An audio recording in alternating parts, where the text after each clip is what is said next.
went to North Carolina for you.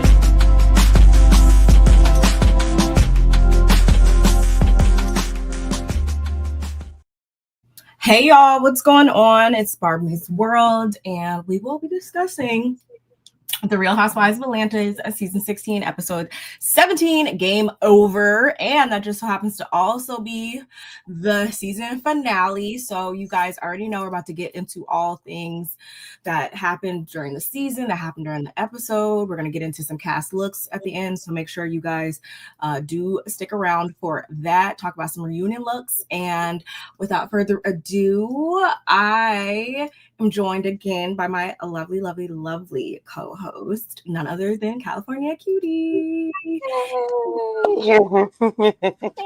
Thank you for having me once again. It's always fun on the BarbMeetsWorld channel, honey. Of course. I definitely couldn't wait to talk about this episode with you. Of course, you guys already know, obviously, because you're breathing right now, that we are a little tardy with this one, but this week has been this week has been a lot. Your girl was ripping and running all week, hosting, doing stuff. So this was a little tardy, but we're here. And it's happening before the reunion this evening. So I'm fine with that. I'm fine with that. Hopefully you guys are fine with that too. Make sure you say hey when you're entering the room. We already had one guest up in here. Hey, Karan. Good afternoon. Good afternoon, Karan. Y'all already know too, we need you guys to like the video on both channels. We are streaming from both of our channels, so go ahead, hit the like button on both. Make sure you're subscribed to both. Make sure you come on over here. If you're watching on X, come on over here to YouTube and like and subscribe. Leave us some comments. We'd love to know how you felt about this finale. Was it giving? Was it not? Was it a flop? We also want to know how you felt about the season as a whole, what you want to get into during the reunion, what you're hoping that they bring up during the reunion. It's a 3-parter. Why, I don't know. But it is. Especially without Brit Eady being there. That was a whole segment in itself, but you're not there, so whatever. That's crazy. But yeah, we want to hear from you all, and make sure your notifications are on. You hit that bell so you know every time we upload. Share us with your people. Y'all already know. And hey, Kens, happy Sunday. It is Sunday, the first day of the week. Yes. And we're bringing it in with the Real Housewives of Atlanta.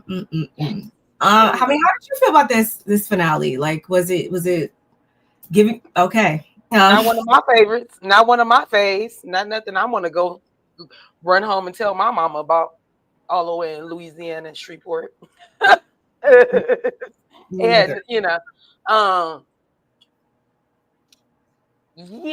I can't wait to get into some things because I'm like, I can't even really say why it's so floppy and why it was so womp because that we got to get into it to tell you why. But shoot, on a scale of 1 to 10,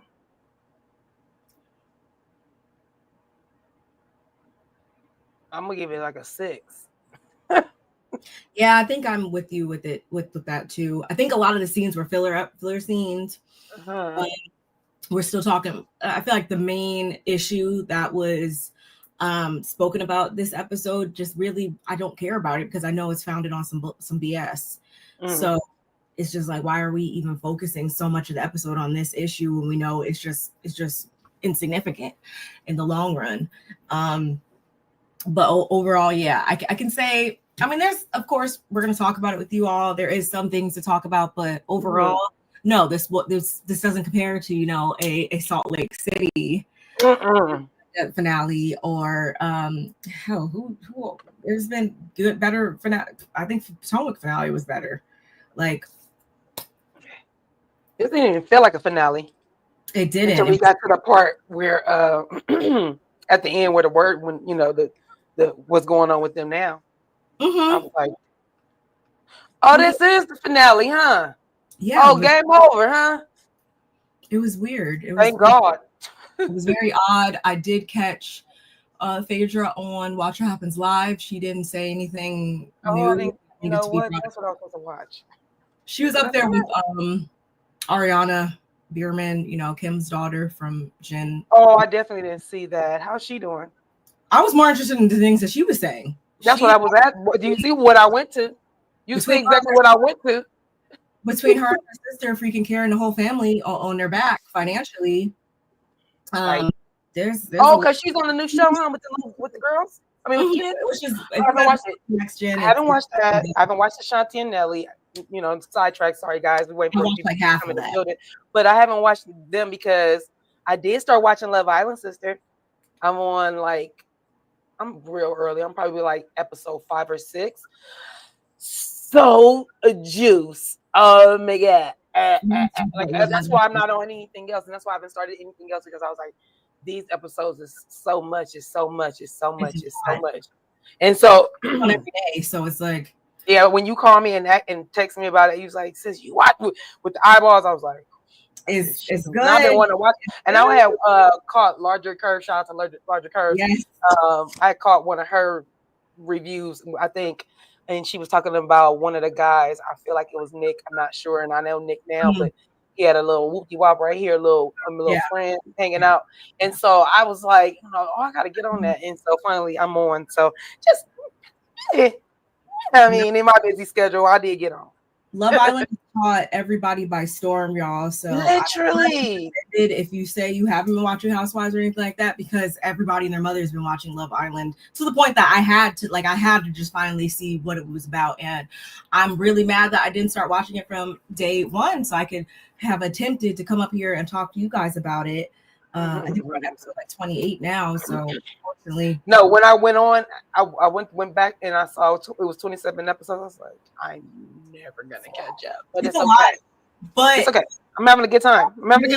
Is some of the episodes it comes on every day, but I want to say at least once or twice a week they have the After Sons. Yeah. After show. So I did those when I was trying to catch up, and that helped me catch up faster because I know to do that now. I did watch the one, and I was like, "This is what that is." I had fell asleep. I literally fell asleep, and so I went back and rewound, and I said, "This one, I could have left that," but I skipped through a lot of it. I wanted to see the girls when they talked about Shelly and Alondria. So that's where I was at, and so literally, yeah. So I'm on, sis. But as far as this Sweet 16, nothing but sour apples, sour peaches, sour plums, everything was salty and sour. It was. So yeah, without further ado, y'all, let's jump right on into the season finale. Okay, so Porsha and Lauren, they dropped by Phaedra's house, and we again know we finally had heard about the unfortunate passing of Londi. So their family's still grappling with this. They, like I said, they dropped by Phaedra's house to pay her a visit, her and her business Bob. And Lauren, we find out that Lauren was actually on the phone with Londi when she, went into distress and everything, which, oh my God, I can only imagine. They've been helping with the homegoing arrangements, of course, and of course that's right up Phaedra's alley with her being a mortician and all. She did have a lovely spread of food waiting for them. Can't knock her on that. A lot of food, a lot of food. See, I need to move. That's the only reason why I need to move to Georgia, because when you go to people's houses, even in Louisiana, when I go back home, you be like, "Oh, we going over Auntie? We're going to Auntie." I'm gonna say Auntie Shelly, even though my Aunt Shelly passed away this past year. But I'm gonna just say we going to Aunt Shelly's house. We cooking over there, girl. Cooking. I cook my food. It always has maybe five dishes, girl. Get over there. It's 5 meats. It's 5 meats. I don't know how to not have food ready for somebody who's coming over or something. I don't know, but we do see sometimes they get it wrong. So I just had to point out that Phaedra got it right on this. Always on the food for them.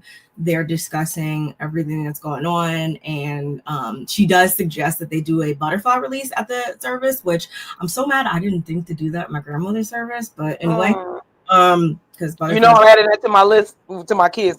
My kids already got specific things already ready for me. I already told them that there's a couple of things that might change up, and that only if finances shouldn't have to happen, or if I change my mind, because like Damon is talking about being cremated, so I want to get chains done with the ashes, and then so I was like, oh, I would love to do that for the kids, and then my grandkids too. But then if not, then they already, like I said, y'all see with it, y'all know I ain't playing with no dingo butterflies. My kids, I love them.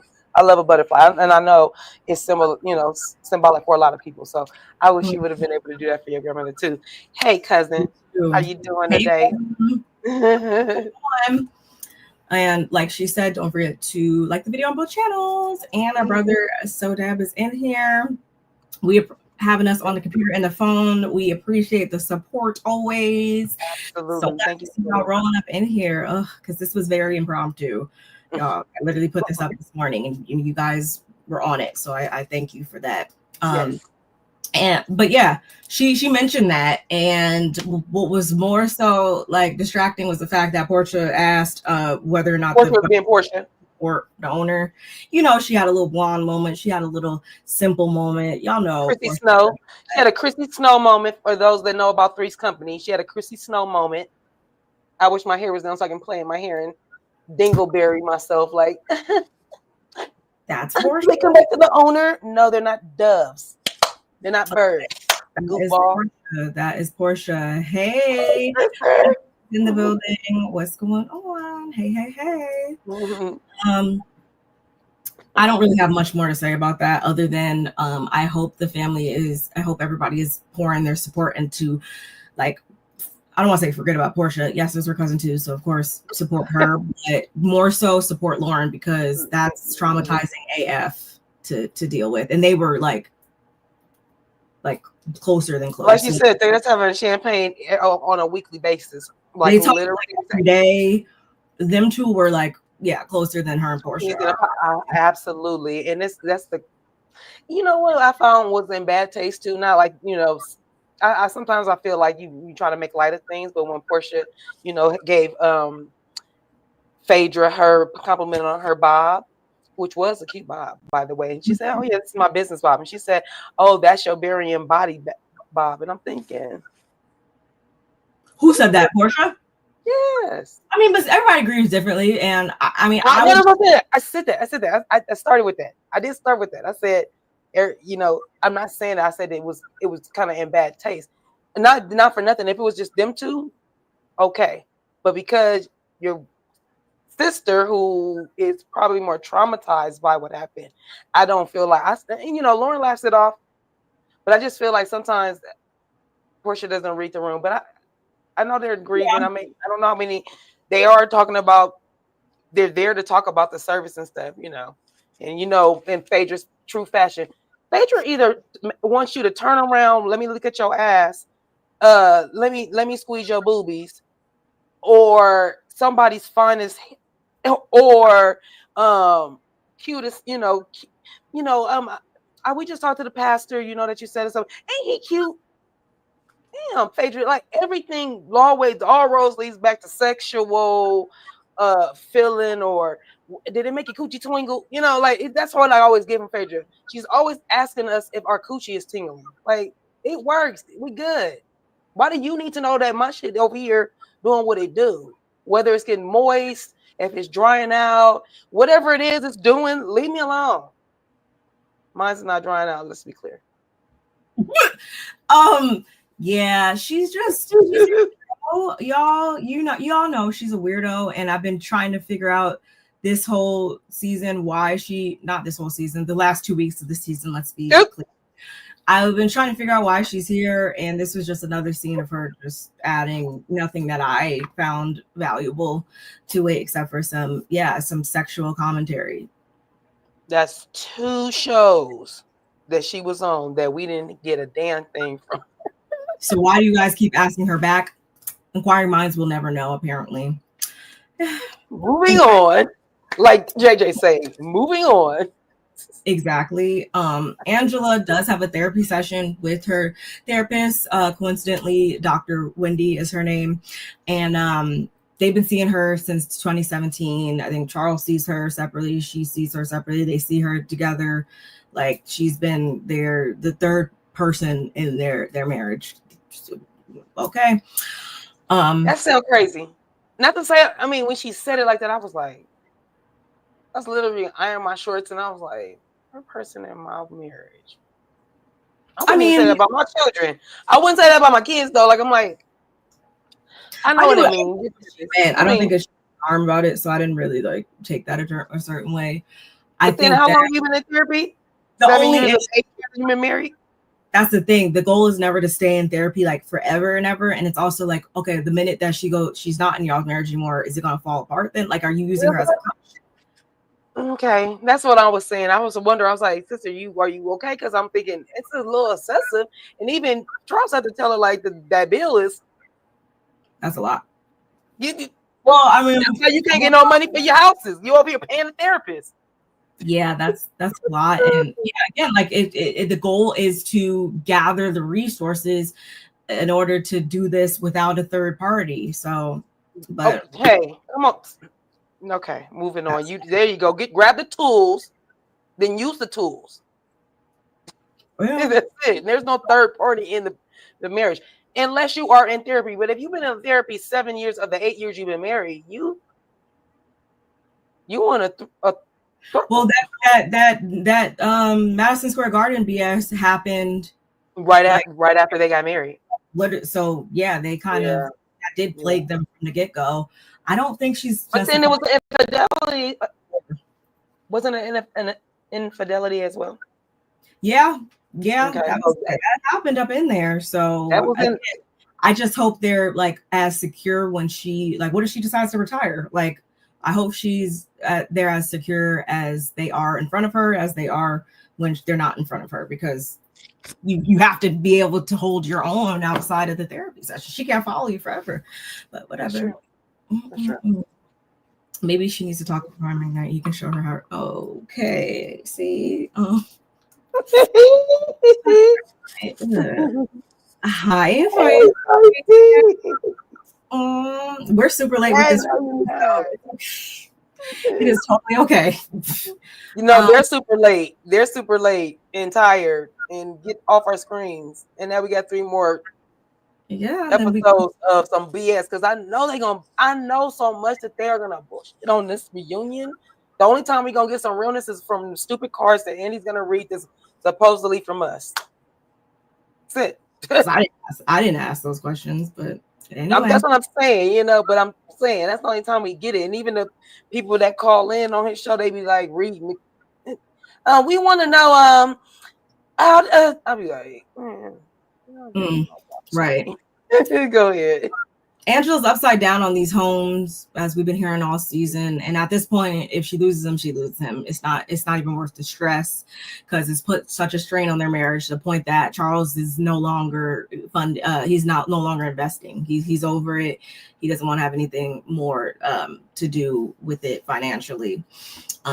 She does trust him though. She trusts Charles, and she did go against his better judgment when it came down to her getting involved in these homes from the get-go. And she also had explained that the situation that of course arose with Marcus in the previous episode, she was talking to her therapist about that, and how it was clearly a lie, because I think, do we get that little snippet of her and I think it was Drew that sat down with him, and he was like, he said something about, oh yeah, that happened in June or something. And she's like, that's BS. He was traveling with the big 3. So what are we talking about? And then she also goes on to say that he's proven himself to be trustworthy, although they've gone through things they've gone through right now. Like, he's given her no reason to think that he was lying, and in light of everything that they have gone through. So she's taken a very overprotective approach when it comes to Charles. She did say that he said something along the lines of him anticipating this happening, him being targeted and stuff like that. So it seems as though he was aware that like the BS was not too far removed from them. And he probably already thought, in my mind, that something was going to arise like this coming onto the show. And she's still questioning why somebody would go through the lengths that they went through to orchestrate, trying to destroy her marriage, essentially. It placed her in fight mode. She's ready to get to figure out the bottom of this, and she wants to be left the fuck alone, quite honestly. Yeah, it's quite odd that this is her first season, and this seems to be a major attack on her, honey, her husband, and her. Where most of this cast. I got stuff to say to Lord. I know you do, Feisty. Come, I know you do. But literally, I just feel like I don't understand. I don't understand what's going on. I don't know why anybody would want to do that to her. So, I mean, but if she says she trusts Charles, then she trusts Charles, and then that's like we can do about it. My friend met Marcus prior to the season airing in a local restaurant. He told her that he was going to be on RHOA. He said that he did something that he is ashamed of. Okay, so yeah, I saw. Is he ashamed of it because this has came out? Is that why he's ashamed of it? Is he regretting doing that because now everybody's on his ass because you were using on? And I feel like his whole energy was different this episode versus last week. He was ready to spill some tea or whatever. It probably wasn't until you got the backlash that you got and that now you're feeling remorseful. And it's not to say that the person who hired him isn't at most fault, of course, but you didn't have to play into it. You could get your 15 minutes of fame some other way. And now we're on. From what I understand, nobody paid him. The guy that was with him said he wasn't paid. This dude did it all on his lonesome.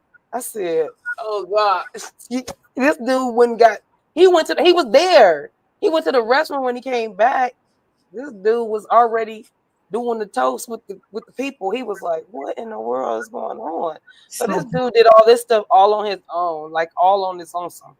But yeah, this dude, I didn't even see the rap sheet. That's crazy. Ooh.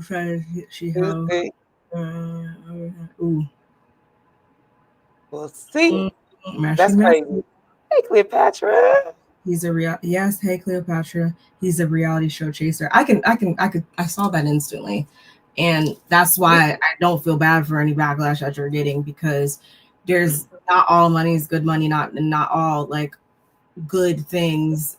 They might appear good, they might not really be good when you get on the other side. The grass is not always greener on the other side. For sure. Or you didn't think it clearly through all the way through to the end. Like you didn't go all the way to the end. You was just in that moment, like Kiki. Yeah, Kiki. And then you got to go to the end and find out if that Kiki gonna do what you already got on your rap sheet. Not that rap sheet. I mean, add to your rap sheet. Like, this weird. Well, he didn't expect the Oakleys to find out his address, nor find out he's registered. So, hey, that's why you should have shut your behind up. You should have just found your own way to. You shouldn't have used them at all. Find your own way. Yeah, rent must have been due. I don't know. I feel like that was just so unnecessary, especially this late in the season. I already told you guys how I felt about Angela's marriage and Charles and that whole thing in our last recap. I'm pretty sure I went on a whole rant about how I feel about them now closing out the season, which is pretty much the opposite of how I felt when they were first introduced on the cast. I feel like whatever is going on in their marriage, if there is something going on in their marriage, it'll come to light when it's supposed to. Until then, they don't need no help. I don't care. They don't need no help, no push, no pull. It will get there. Just be patient, Obi-Wan. Yeah, he clearly is. And that's the thing. I feel like it's never going to be hard. Whether or not he was propositioned to do it or not, like, I feel like it all goes hand in hand to say that there's individuals around these ladies that will easily fall in line with doing their bidding if they're hired to do so. Even if she didn't do it, it's still quite possible. We see it happen on these shows every day. So please don't find yourself being one of these people that is just so thirsty for fame that you just go up here and make a mockery out of yourself. Please don't, y'all. Please don't. Because they gonna find out some things. I didn't even know. Like, Ugh, y'all, that's terrible. This dude about to be in his hoodie with it pulled close together. He probably should just not even be around there no more. He shouldn't have pulled. No, he shouldn't have did what he did. That was just stupid. And yeah, I still think that Phaedra set it up, and I don't care what he said. That's how I feel too. Where it's like ultimately, I mean, I'm still gonna point my finger at Phaedra every day because it's Phaedra. I mean, she is. I mean, she's fraudulent, but it you know, I don't think. I think this dude acted alone, and he's a dumb. Because I don't see why Phaedra would have to do that. I don't. Ooh, this part. That's where I'm at with it. The Oakleys aren't cookie cutter, but at least she's a wife whose husband shows up in real time and not on her phone. I mean, Juan Dixon filmed more scenes than Shamea's husband. She's a flop. Exactly. Like I think that's because there's way more going on in Shamea's going on behind closed doors. That baby with the cold and it took an hour to get warm, and nobody know what the thermostat is, and he's HVAC. Like, huh? What are y'all talking about? What are y'all talking about right now? Like, none of that makes sense. And now we gonna get to the end and find out some other things that might be be happening and might not be happening. I was like, y'all are literally crazy. So stupid. That whole thing should just never even happen. But anyway, speaking of Shamea, she has her showcase, and all the ladies were there, minus Porsha, of course, because she's still dealing with her family matters. No pun intended. Drew is there to give her constructive criticism as, you know, the real singer in the group and stuff like that. She wants to see if her mic is on. And that's only because Candy not there, not Ferrell. Oh God. Brit and Kelli, they still have their lingering issue. We already know about that. I will give Shamea her just due and say that yes, she had, you know, backup dancers. She had some outfit changes. Shy came out to say how much she loves singing in the shower with mommy. She was working the crowd, I guess you'd say. She had a love interest that wasn't Gerald, but anyway. Didn't she have did she put somebody up on stage or whatever? I was just like, why didn't you just use your husband since he's right there? But I was like, no, I think that was RL from no, that's the singer. I thought she had a dude, like a love interest dude up there, like. No, I thought that. Only time I saw somebody up there was when RL was up there. RL, he has a wife, and that's like weird. Like, I don't know. I don't remember seeing no love part, so now I don't even know. I'm just making that up. Maybe I dozed off and woke up, and when I watched it again this morning, I had it on, but I was moving around. Not sure which part you're talking about. You can't. I am so dead, y'all. I can't. Threw the baby. Wait, go back. He said he threw the baby. He did use the word throw, but I just thought like that was a language thing. I didn't know that's what he said. I didn't know that's what he said. He did, but like I didn't really focus on that because I just thought that was just him just using that word in place. No, I didn't hear throw. No, I mean, I throw.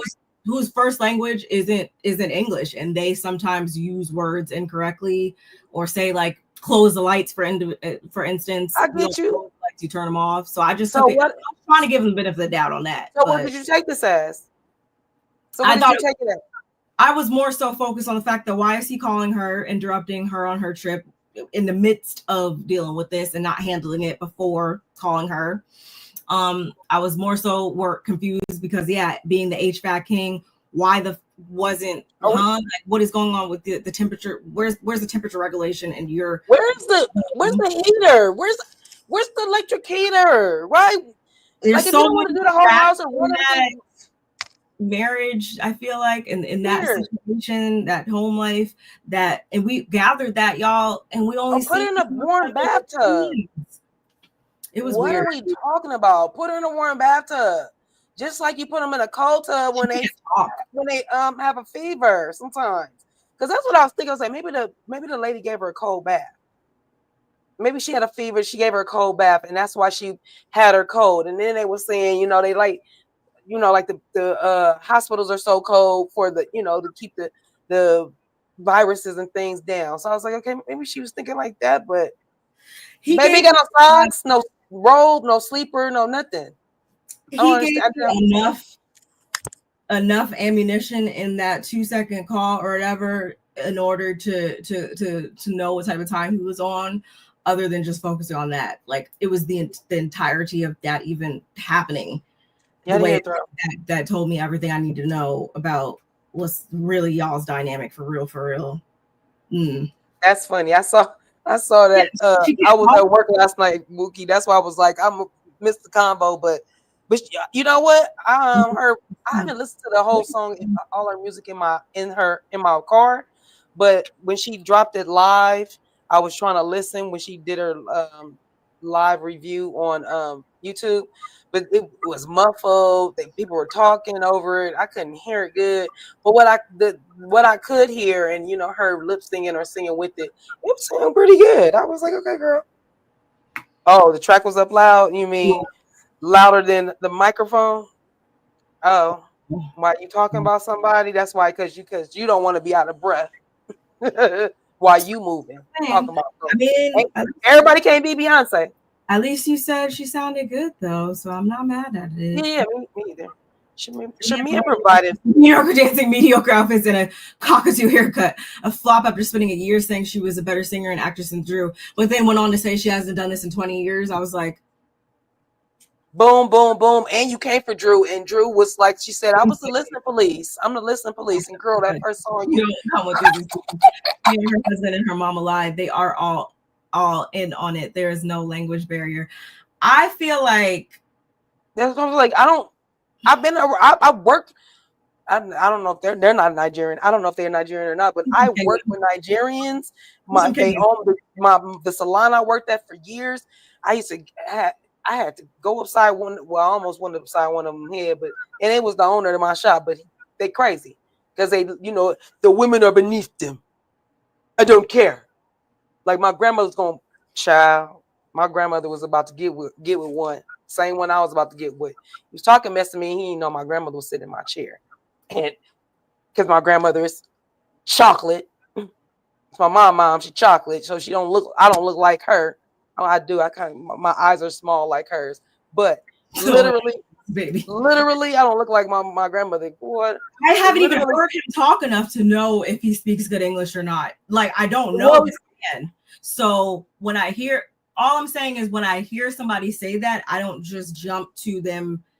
I don't take it in so literal all the time. Literal. So I was trying to give him the benefit of the doubt on that. However, in totality, he was still in the wrong, in my opinion, because, sir, you haven't even handled the situation, and it's giving you're not like, she wants to keep saying that, you know, you're always there and you're always just, you know, just so great, which is why she just owes you a baby. I didn't no, none of that was reading to be true in that moment. It wasn't. And again, I can't wait until we get to the part where Brit let us know that, yeah, was the situation even a real situation for real? Because last time I checked, you sit down and gone somewhere else and didn't even bring your happy ass straight home. So yeah, whether the baby was thrown there or placed there, it still doesn't negate the fact that y'all, something in the milk ain't clean over there. So they right. I'm over it. I'm so over her. Oh, she doesn't come back. I thought she was gonna shop. I bet you Porsha do too.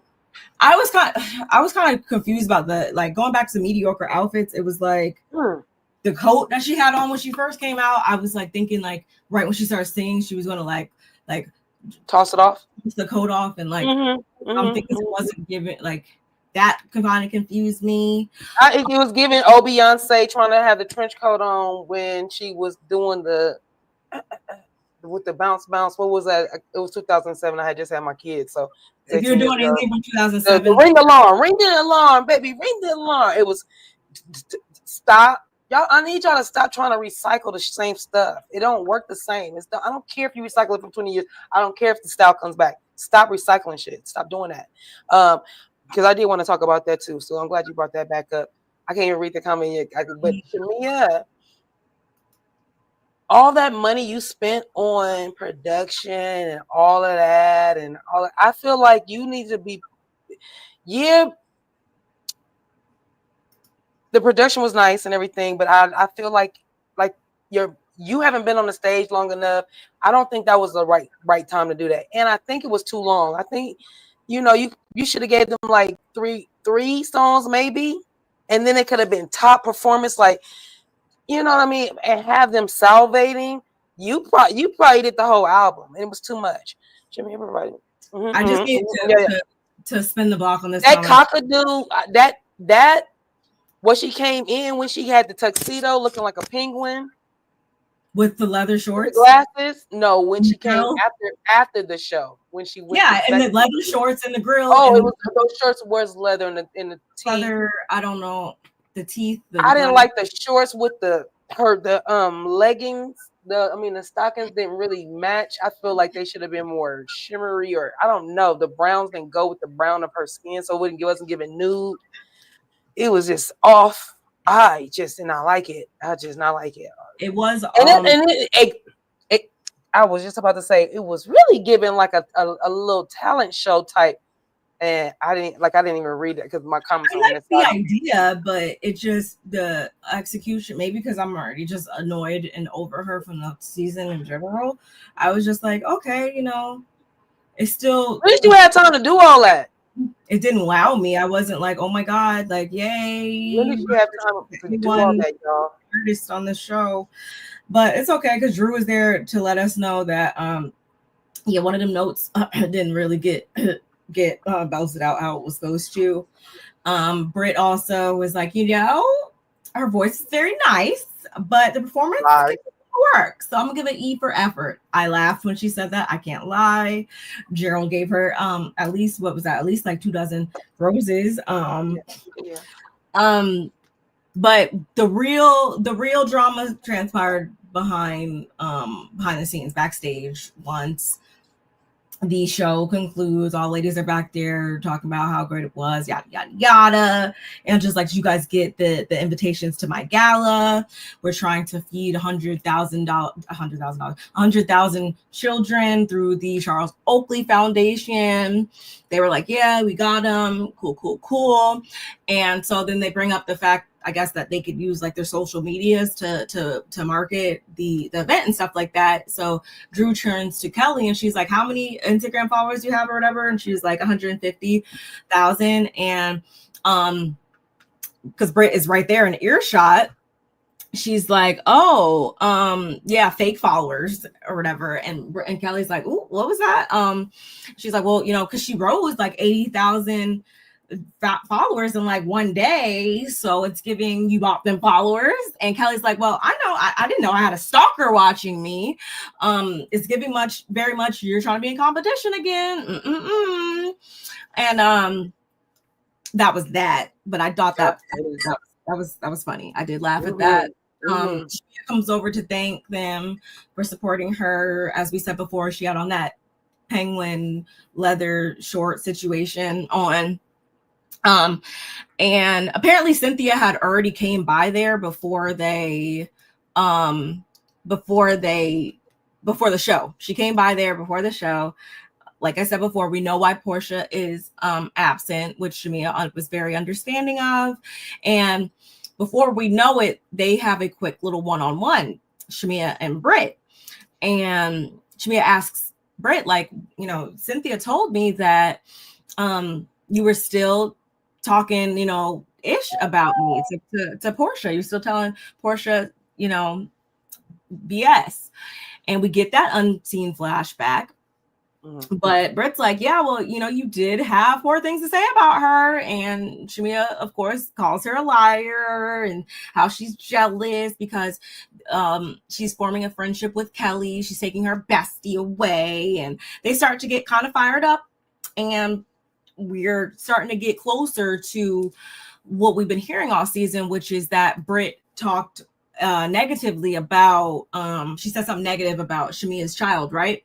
So before we know it, Shamea gives Brit a backhanded compliment, talking about, at least you had, clothes or whatever, because we know Brit likes to be naked. And so Brit's like, oh, okay, I guess we're going there. She's like, so what about you in Miami? Did you really go to, what did she say? Did you really see your daughter when you went to Miami and we're throwing back shots with Kelli? Like, what's up with that? And again, Shamea's calling her a liar. She winds up walking away because, and let her tell it later on in the show. She says because she want to beat her ass, so she walks out of there. And yeah, that was the big dun dun dun. She said something crazy about my child.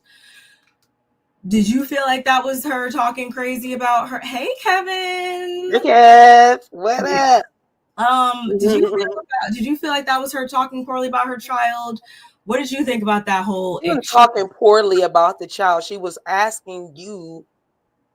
No, she was telling you were you acting poorly as a mother? Because literally your hubby called and said that your baby was in distress and you didn't leave then.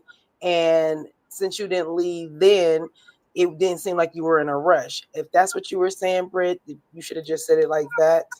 But to bring it up the way Brit brings shit up, like, girl, shut up. I don't like Brit, period.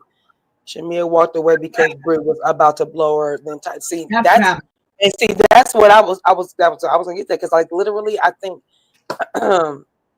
Shamea thinks that if some things were not caught on tape or they weren't filming, that ain't gonna be able to come to light, and Brit looks like a liar. But like literally I don't really see Brit so much as a liar.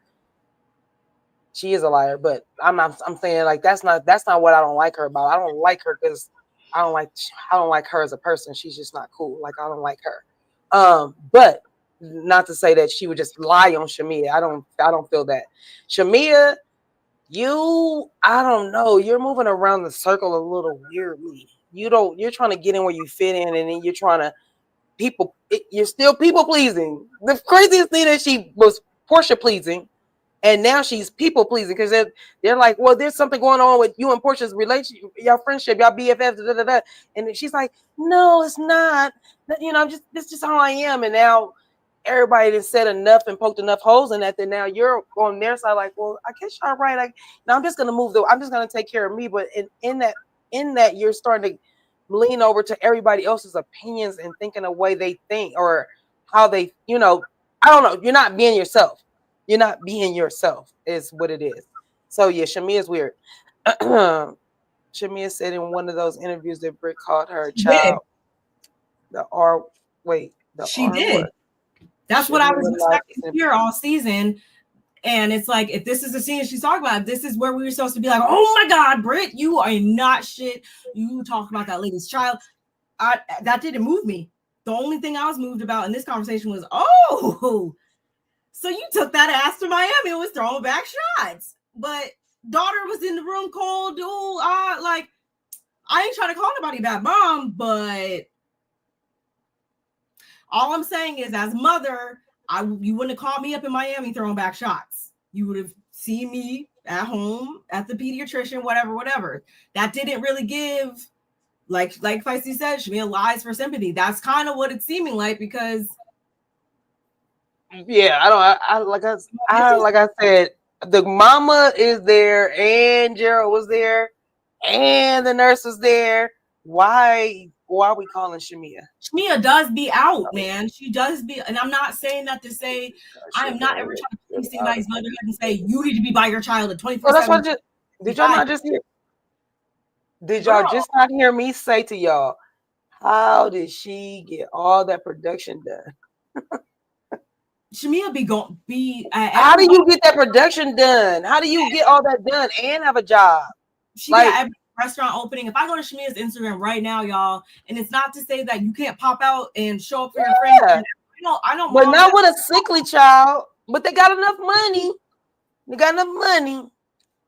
But you can't be on the show trying to play the violin. The little one. Let's play the little one. Shout out to Queen Sheba. Little violin. But bro, stop doing that, because like literally I've been a mom a long time. I've been a mom since I was 19. I'm 52. Like all that, you're not about to get me unless this baby having open heart surgery right now. And that's crazy if she went out of town 2 days after this baby had surgery. Like that just lets us know, like, girl, then you trying to have another kid, girl, if y'all don't get away from me. That's what I'm saying. It's one thing, I didn't judge her for not leaving, but I am going to start to begin to judge you when it's like, oh, you made it seem like you was going to be right back there and, you know, finishing up work and going to be back on mommy. No, you weren't. You took your ass to Miami. Like, huh? That doesn't give concern. That gives, like back. You playing on people's intelligence. She be outside, man. She be outside. Like, just saying. Oh, wait, did I read this? And I didn't read that one. Getting called out all the time for not being in place for that child. She apparently went on a trip out of the country 2 days after her baby had surgery. That's crazy.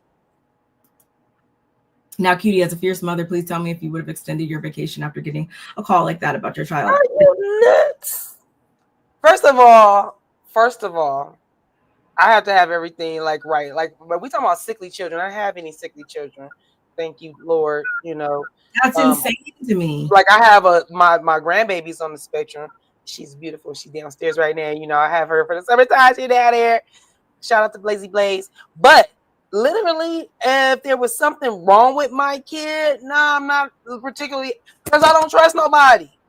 Like, not with a sickly child, a child that can't speak for themselves, a child that, not in this day and age, not in this day and time. Like, no, I wouldn't. I would never do that. And I mean, I hear what you're saying. I do. Like, so when you say that, like, was a flight back to Miami before you guys went to where y'all was going, and they took a shot where they went out? Were they dressed out? Did they go out? Or was it that they took a shot and you know, I could take a shot in the goddamn airport. And it's also weird, Kelli too, because you the one who like missed the kid's first day of school. You trying to open up a restaurant. You trying to do all these other things too. It just like, go have some fun, which is fine, but don't sit here and act like you got so much concern going on at home. But whatever.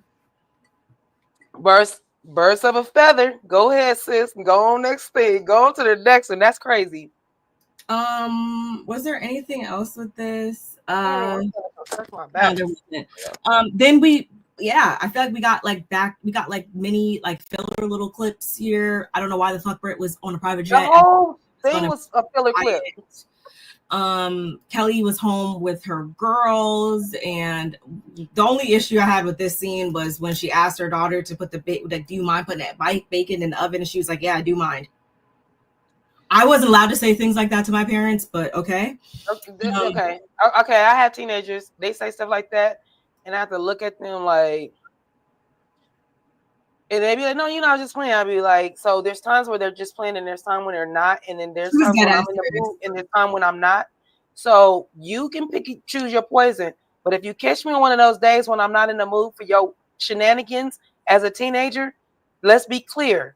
I'm still the parent. I'm gonna get that ass." So, and I don't get the last word. So you can play them roles and play that game and do all that, especially when the camera's rolling, and you can be yourself all you want. But let's be clear, I'm gonna be myself too. So you want to play them games on this on camera, just like them little kids. One of the twins said, "Who your breath smell like coffee?" She turned around real quick, like, "Shit, I didn't brush my teeth before I drank my coffee." Can't say real shit, but you're a whole teenager trying to drive and all that stuff. Like, girl, you had 17 bags. Restaurant, so like, you want to manage the restaurant. Your mom bought you 17 name bags to start off the show. Like, girl, don't do that to your mama. Don't do that. And it wasn't like I get it. Yeah, if she was like, yeah, I do mind, and the Kelly's like, and you're like, just kidding, I'm gonna do it. Like, that's what I'm saying. And she sat her ass down in the corner. Yeah, that's an issue. Yeah, I'm not doing it. Do that. Like, and it's like also because it's like, you guys know your mother, and it's again not to say like, oh my God, Kelly's the number one mom in the world that has so much going on. Like, no, it's not. But I know she trying to open this, she going through it with that man or whatever. Again, it's not to place additional responsibility on children or whatever. Because I mean, even if you're 17, no, you're not, nobody's adult yet. So I do understand that. I just would think that she would just, I don't know, just not try to also be a nuisance, but whatever. I don't know. Shout out to my kids. Let me shout out my kids real quick. I'm tired. Like, I feel like I understood at that age, like, maybe I shouldn't push my mom's buttons. That's what I'm saying. Shout out to my kids right now. I just started working. Y'all already know, since I started working a little over a month ago, another job, a real, I got to work for some other people, not for myself, only myself. So anyway, my kids have really been stepping up. They like literally see me pushing what my 18-year, he turned 18, Michael Lee, shout out to Michael Lee, but he literally told me, he said, Mom, I'm so proud of you. He gave me a hug and he was like cleaning up the kitchen, and I'm like, them fools would not do none of that when I'm braiding and doing all that. They like, yeah, Mom. Like Nani said to me one time, she was cleaning, she said, Mommy, this is hard, you do this all the time, every day. She's like, you good. She's like literally like she literally like she clean up, she clean up regularly. I don't, as a teenager, I didn't like my mom putting all those it wasn't really responsibility. My mom was kind of lenient. My mom had she had her own issues going on, so she was kind of lenient in some things, but then sometimes she would be like, you got to wash some dishes, and I'd be like, but I'm doing something. Can I get to them? I'm doing right now. For me, I don't do my kids like that unless I'm about to cook. Like, I'll be like, look, the kitchen needs to be clean. You got like until 3 o'clock before I start cleaning it. Like, I'm not putting the big stipulations. And I feel like because then that gives you breathing room. But now if it's 2:55 and I gotta come tell you, it's about to be a little problem. I'm about to come in there.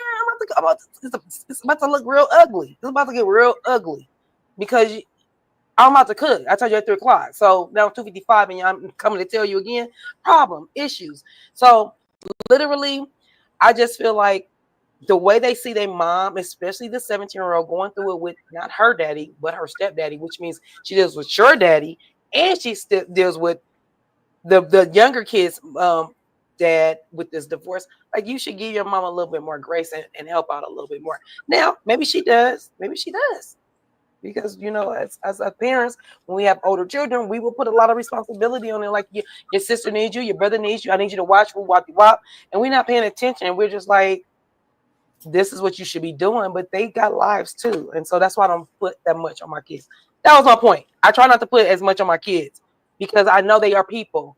They're young people. They're not just my kids.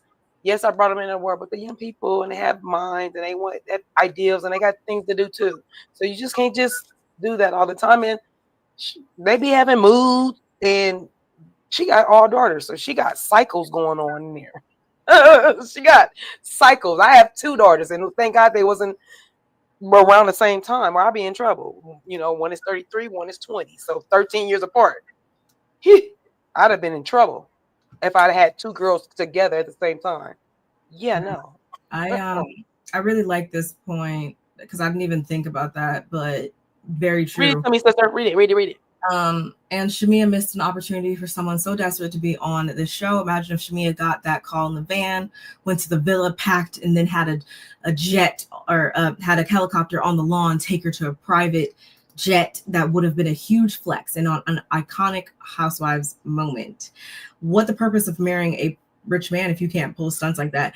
I love that you brought that up because and then instead she cried and then got in the pool so Porsha could twerk on her face.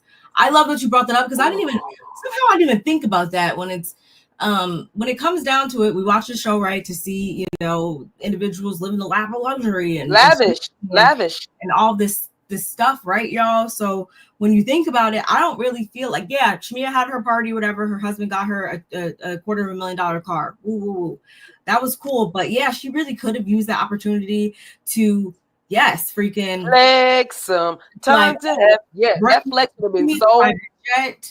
Let me jet set over here, and it would be even better if she came back. She was like, oh yeah, everything is cool. Okay, maybe that wouldn't have been cool because then that would have been bad. But no, even if she did go and then realize, hey, everything is cool, whatever, and came back the next day, everything is fine. That'd have been a super. That would have been even wow, that would have been ridiculous moves. But I don't really feel like we saw that. We damn sure didn't see that through the fashions.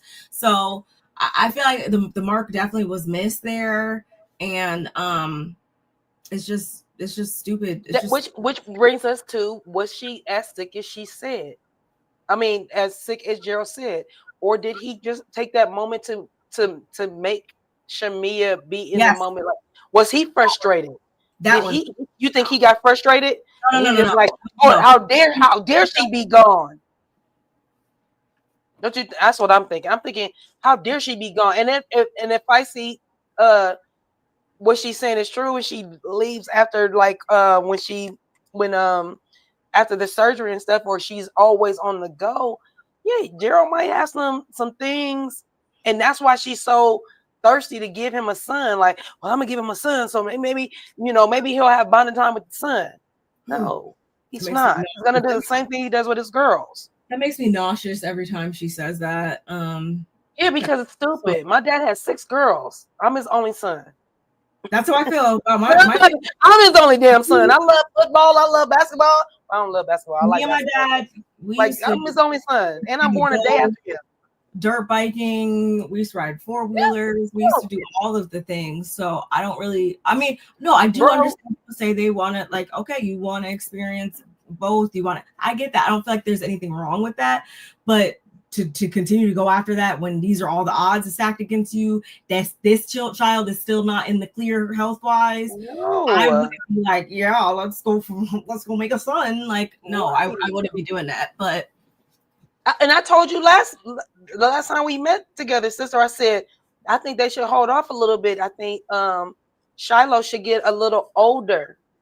Like I said, you was like, well, you don't really think the age gap. I said, but they got a smaller age gap between the 2 girls. Sometimes you need a bigger age gap, especially when you have somebody that we're trying to learn how to make sure that she's not sickly, that she's on the right path, that she starts preschool, that she's good for school. Is she gonna have to be homeschooled? Like, there's a lot of things that's going on, and y'all sitting here talking about bringing another kid into the world when she can't even be on vacation without you calling. Are you nuts? But you want to, like, that makes that. Hey, Pam. Is a contradiction. Hey, Pam, a lot of truth. Thank you. That would have endeared her to the hearts of millions. And it's doable because remember, Phaedra had a private jet waiting on her when she left Married to Medicine, being rich stunts back to Housewives. That's really what I thought I was going to see this season. But I think I didn't even notice that we didn't see that with her because I just was instantly, as soon as I realized, oh, this is what you're going to be on, Shamea, I was over it. Yeah, like, you was over you. Well, you know what I want to say with the one more thing about that penguin suit. You know what she was missing? A cane and some tap shoes. That's all she needed. She was about to do a little tap dance back in the day, early. One of the dance moves where all the girls are dancing and they all look the same. That's what she looked like. Black and white though, in black and white. The mark was definitely missed there, but that just goes to show y'all. How do you feel about Porsha? Do you think if Porsha and Shamea were still close, that she would have showed up, even though that her cousin Blondie had transition? I don't know, because that one was like one of the ones where I was like, I feel like she showed up for Angela. She showed up for Angela. This is true. Yeah. I feel like I personally would have still showed up because that's just me. And honestly, I feel like during those times, sometimes I get in the mood where I'm like, I just want to be around people because now I'm just going to be dwelling about it. I'm about to go get drunk? I don't know. Yeah. I'm about to go lit, go have a good time. Or like my brain was that showcase at nighttime?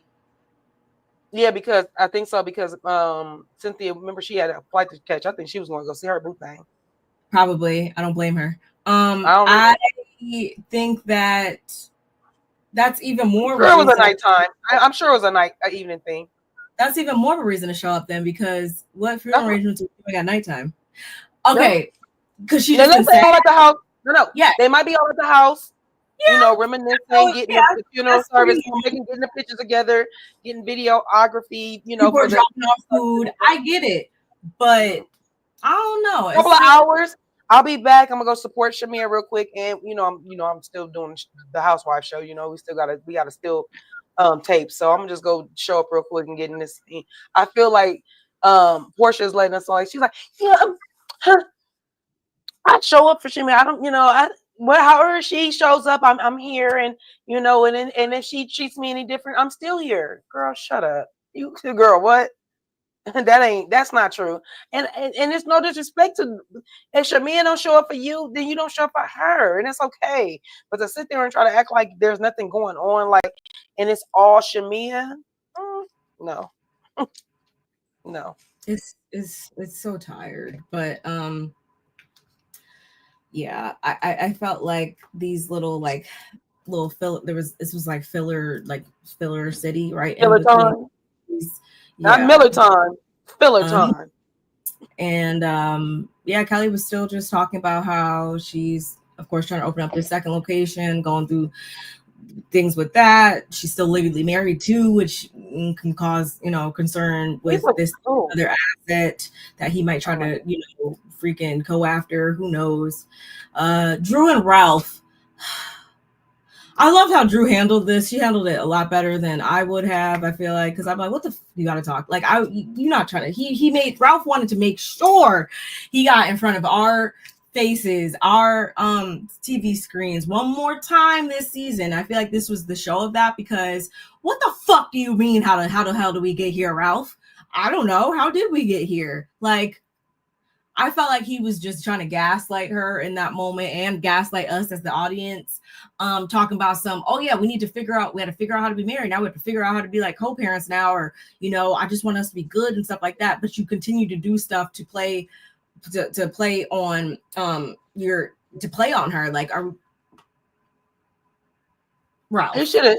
her in Chicago too with her mom so she could tackle this divorce.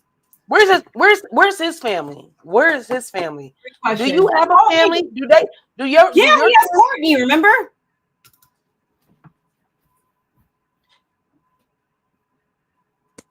Not the half cousin that because goodbye, good night, and that's the show for.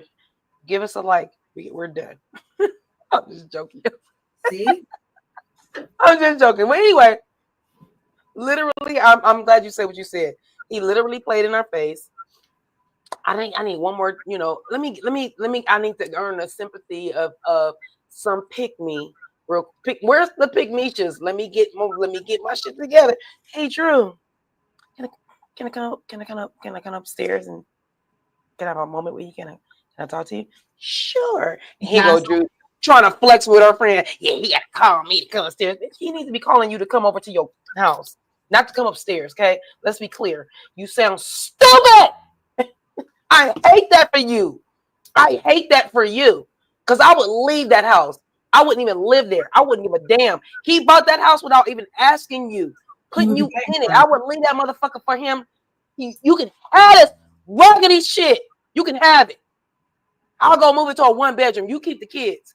I got the 1-bedroom. I'm about to go live my life. Oh, and I will get the kids every week or on weekends or whatever the case. Oh, because I live in a matter of fact, I got a 3-bedroom. I got a 3-bedroom condo. You keep that big house, and now you can run them up, fool. Like run a fucking mutt. That's what I would do to him. You want the house? Keep that mortgage. Keep up with the shit, because I know you can't, fool. She playing it ass backwards. She playing it ass backwards. Oh, I want to take him to school. Well, go ahead, stupid. Go ahead. I'll be like, Judge, I need a court date. Judge, I need a court date. And then Angela, I fucking hated that dress. I wanted to rip it off of her with my bare hands. I hated that dress. Bonnie said it the best. She was looking like the queen of the night with the.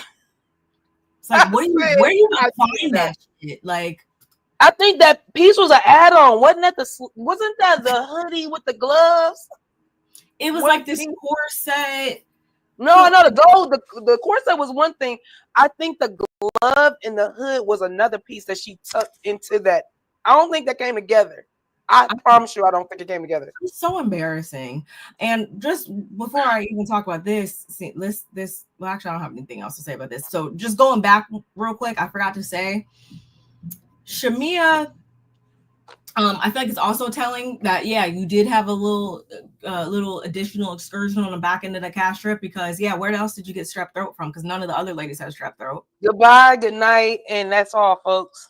Clearly, you picked it up from something. So, yeah, you probably did go to Miami and was having the time of your life, caught it there, and then so on and so forth. Why, when you get in the chat, is when she acts all the way up. See, this will happen when Feisty get in the chat. When Feisty get in the chat, Barb she activates her. It's, when we be waiting for the activation of the Housewives, be like, oh, activate her. This is what happens when Feisty gets in it. We're getting down to the wire, so I got to bring all these questions up, because we're about to be done. We're about to be done. So someone's got to bring it up. No, literally, that's crazy. You said, Pam says, Porsha should have come to her friend's event. I agree, Pam P. I literally think that even if it was like, let's be clear, Cynthia showed up and didn't even see a lick of a singing. Thank goodness, probably. She was like, I'm going to get this just check. I'm going to get my check. And I'm gonna keep it moving. And then I'm not gonna see anything, and I'm gonna go show up and just, even if she would have just showed up, like Shamea said, I sent flowers, to Porsha, in support of it's just to say I love you. Even if I just would have, haven't we seen where girls housewives have showed up an hour earlier, or they didn't get along, so one would show up an hour earlier and then they brought the other one on an hour later.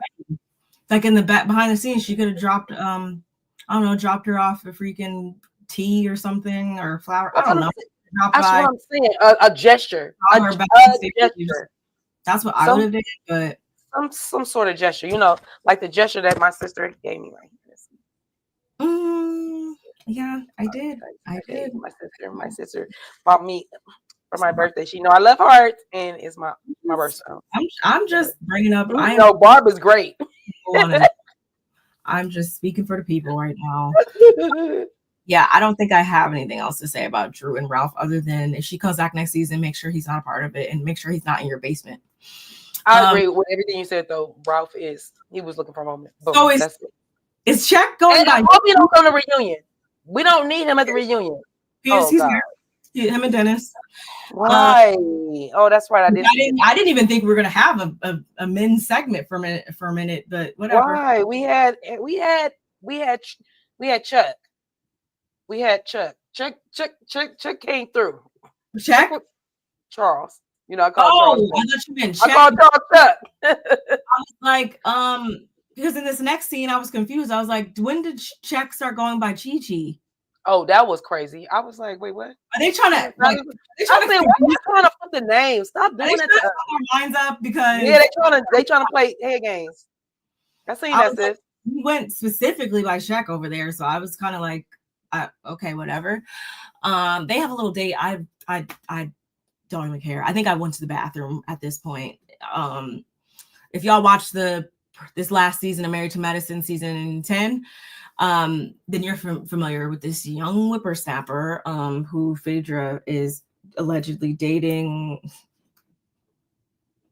air quotes. A producer asks her if she's interested in marriage, and she says if it's Eve's husband, meaning like, yeah, she's not checking to be married again. That's the only thing that I was like, you know what? I'm glad you have that approach to it. You need to talk to some of your other some of these other housewives across the board, because I don't know why, like, and again, this is me saying this as a married woman, and it's not to say that I think that, marriage is the worst thing that you could possibly do in the world, but I think that it's for certain people, and I think that it's not for other people. And I feel like she realizes it's probably not going to be beneficial to her at this point in time. And I feel like that could be said for a lot of other people. Nene.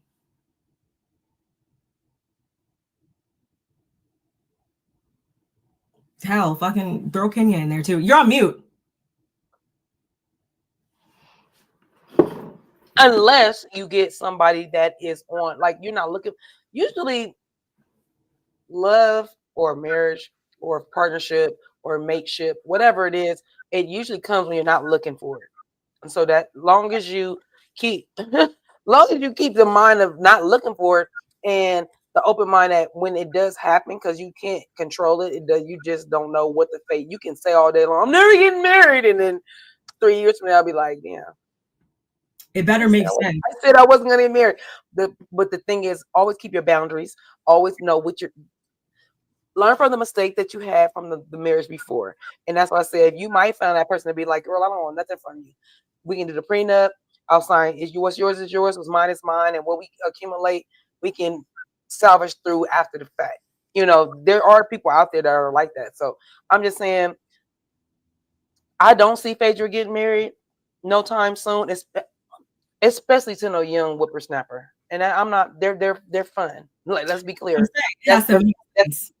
if she's married, it has to be one of those like Wait, why are you somebody that can take care of her? Not first of all, Phaedra. Him like it has to hit us and be like, oh, okay. This like Eve, like how Eve married the billionaire. Yeah. Like it has to be like that kind of thing. Like for me to make it make sense for me and for Phaedra, I feel like it has to be somebody to be like how who was that Umfufu? And for y'all to know, Eddie Murphy, you know, Eddie Murphy said, you know, you go find you Umfufu. Umfufu is the African woman that don't know nothing. He's the millionaire. He has all the money, but he go find Umfufu because she don't know nothing. She's gonna add her little $30 or her $100 for the week, thinking she then built, you know, help build. I'm saying that to say, like, I want Phaedra or women that are that independent, that got that much going on that they literally be like, I don't need no man, which that's fine. You might not need one. You might not. I'm not saying you do. But if you catch one, he has to have double, triple what you have so that it makes sense. Hey, Kamiko.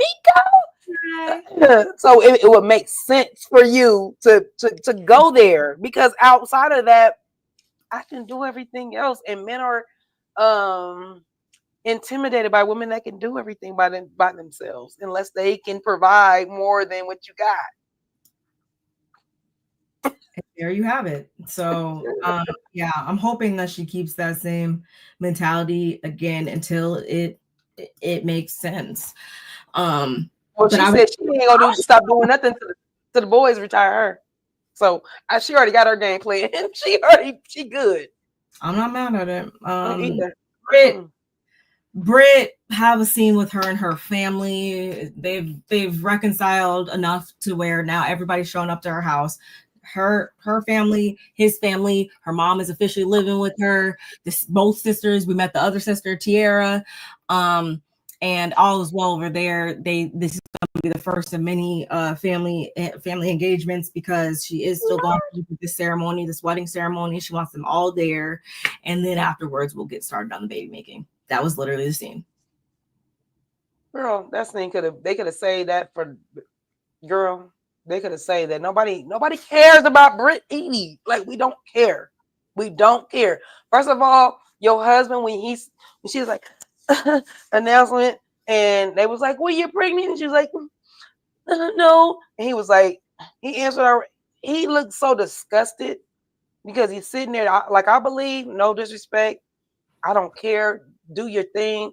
But I do believe that they're in a lavender marriage. I don't believe that he's all into her. I do believe he plays for the other team. I do believe that he got married to her because they thought the world was going to end with COVID. I do believe.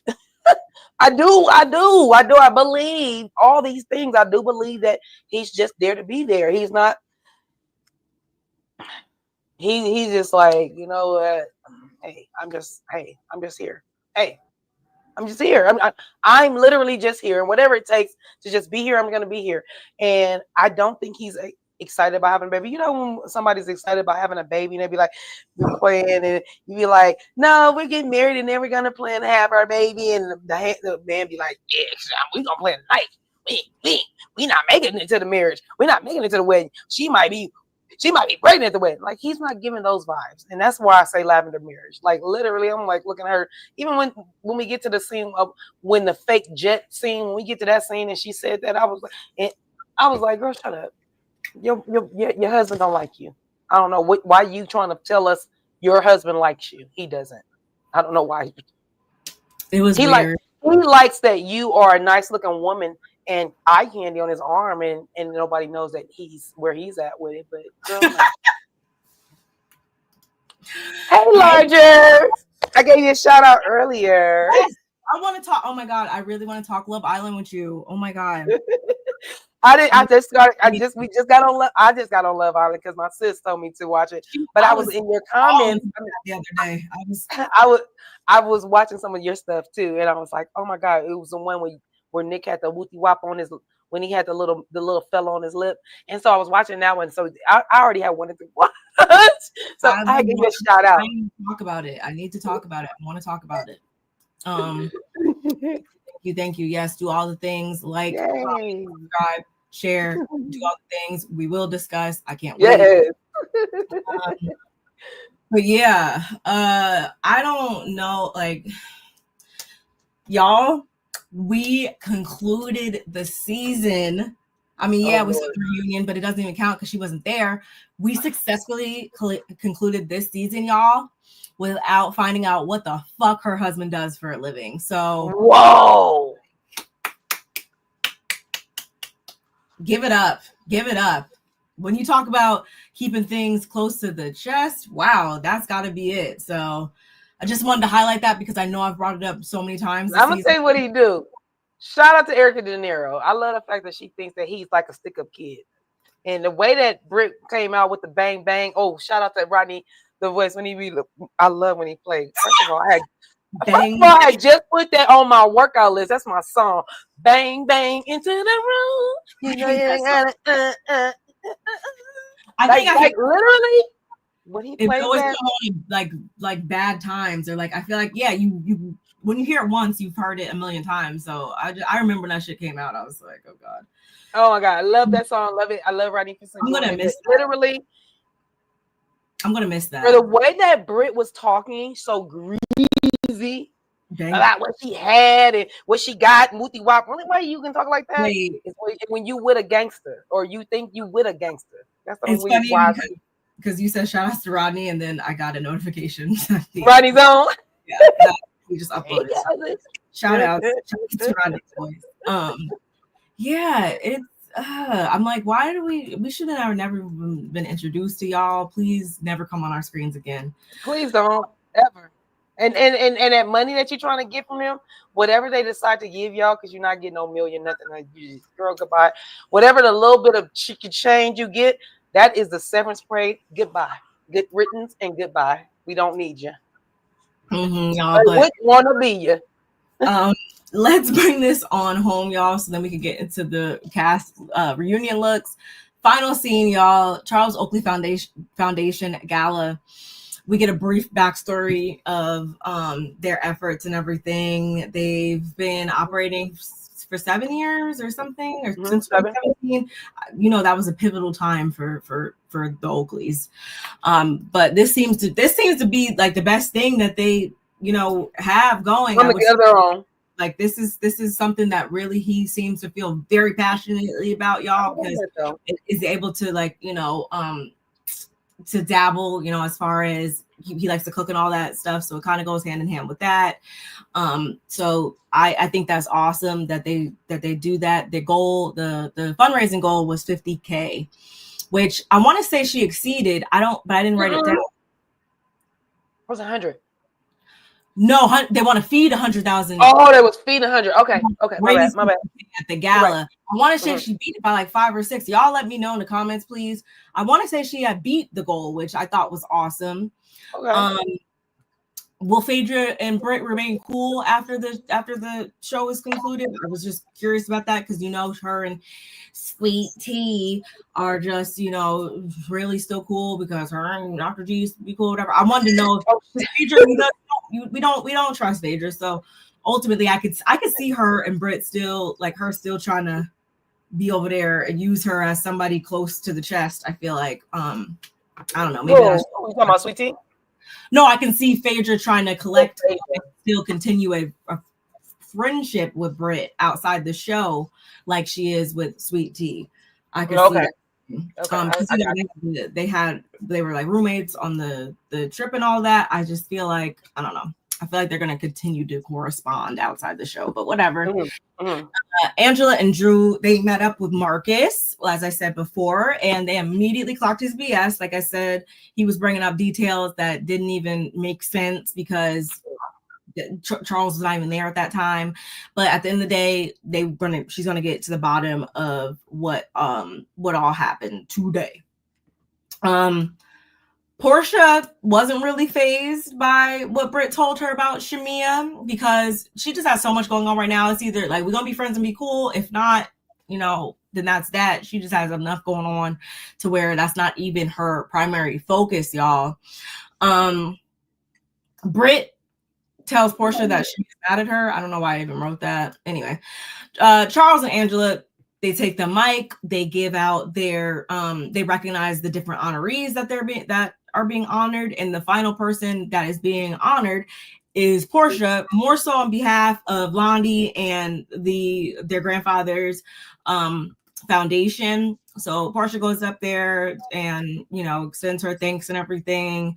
And then immediately afterwards, she starts to get emotional. All the ladies whisk her off to the restroom to collect herself and all that. Whole time she is just there talking about their friendship and how she and how they've gone through their stuff or whatever, but she, you know, that's still her girl and all this, just always making everything about their supposed friendship and all that. Mm-hmm. I just more so cared about where we're going next, but not even because of what they were talking about, because like you guys have deduced, as I said at the beginning, I think a lot of this Marcus, Angela, Charles marriage stuff is just stupid. And I don't understand why we focus so much on that.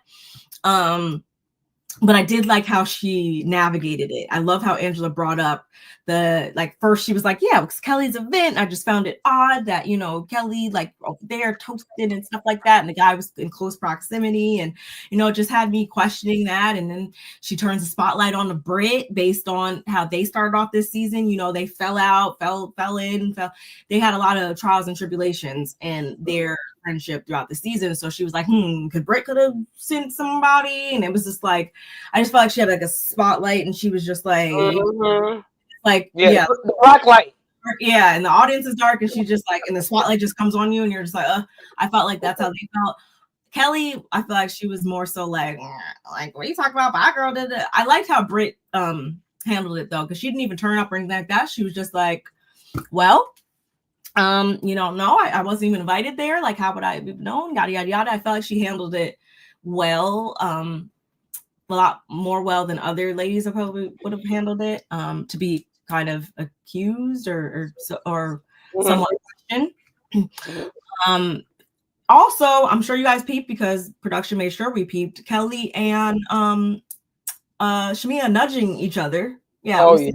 Some little nudging going on there, but nonetheless, Drew goes to fetch Marcus, who returns hand in hand, which I was kind of like, I don't know why you had to hold his hand, but okay. But before the ladies go to address him, Charles is like, nope, get the fuck out. Like, here, absolutely not. You disrespected me, my wife, my marriage. Like, no, you gotta go. He's like, oh, I have to leave. Okay, and Marcus clearly didn't want to mess with Charles Oakley, the enforcer. But the whole time Charles was trying to get him up out of here, Angela's like, no, stop, trust me, let me finish. I'm like, oh, Angela. She was like, no, let him go. Like, no, you know, stop, blah, blah, blah. And you know, it finally gets to a point where Charles is like, you know, this is some BS. I'm too old for this. Take this mic off me. Whatever. I don't even care. Walks off. Marcus comes in, sits down with the ladies. When he sits down with the ladies, he's like, you know, someone here doesn't really have Angela's best interest at heart, pretty much is what he said. And you, sir, you. What are we talking about? And so then he turns his head and he's like, Phaedra. The godfather. The godfather of Amanda is what he refers to her as. And Phaedra, of course, is like, the godfather. You know, how she likes to, bend her lips like a boomerang. Phaedra, the 7 faces of death.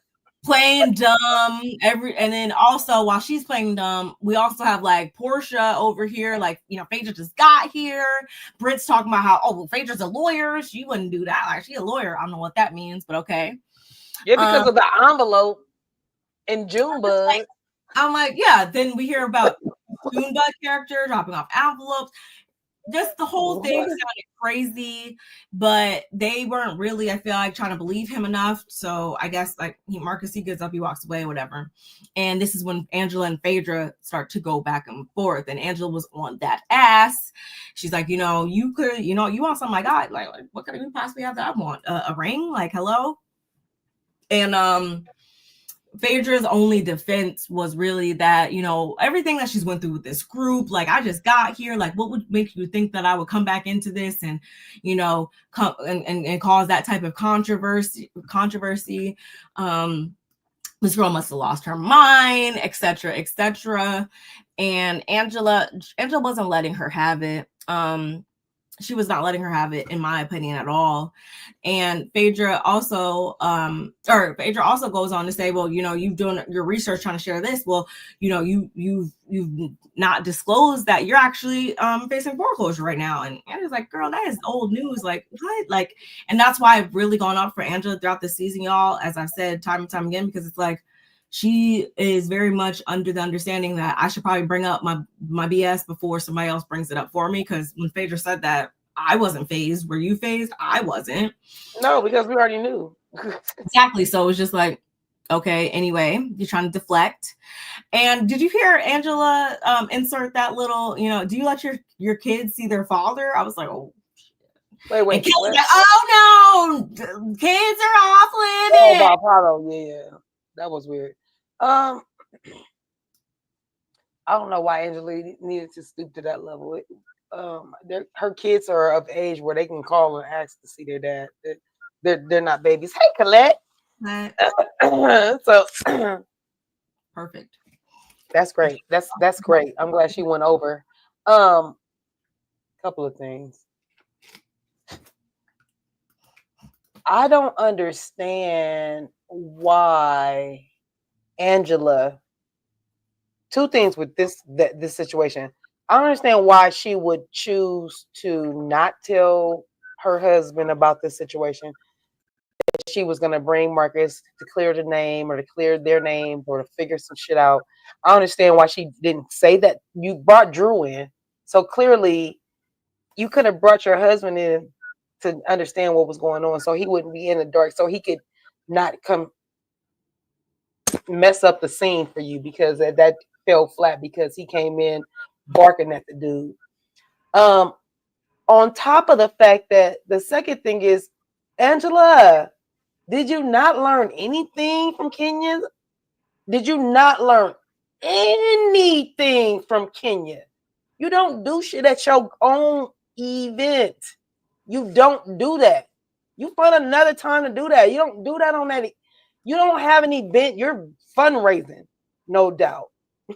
You gonna bring this guy to come talk to the girls to find out who paid him or who did or brought him in or who did what and wop, and put the spotlight on people. Angela, you are not Inspector Gadget. I need you to stop. And if you was gonna do all that, why do you need to do that to the girls? Do that with your husband. Bring Marcus to your husband and say, look, he said he saw you, whoopty wop. Oh, you know what, bro? I didn't see you. Because if you gonna clear anybody's name, you clear your husband's name. What are you going to the girls for? So, Marcus, you said you saw him with another woman at your job, right? Correct? So, enlighten me on what happened. But my husband's standing right here.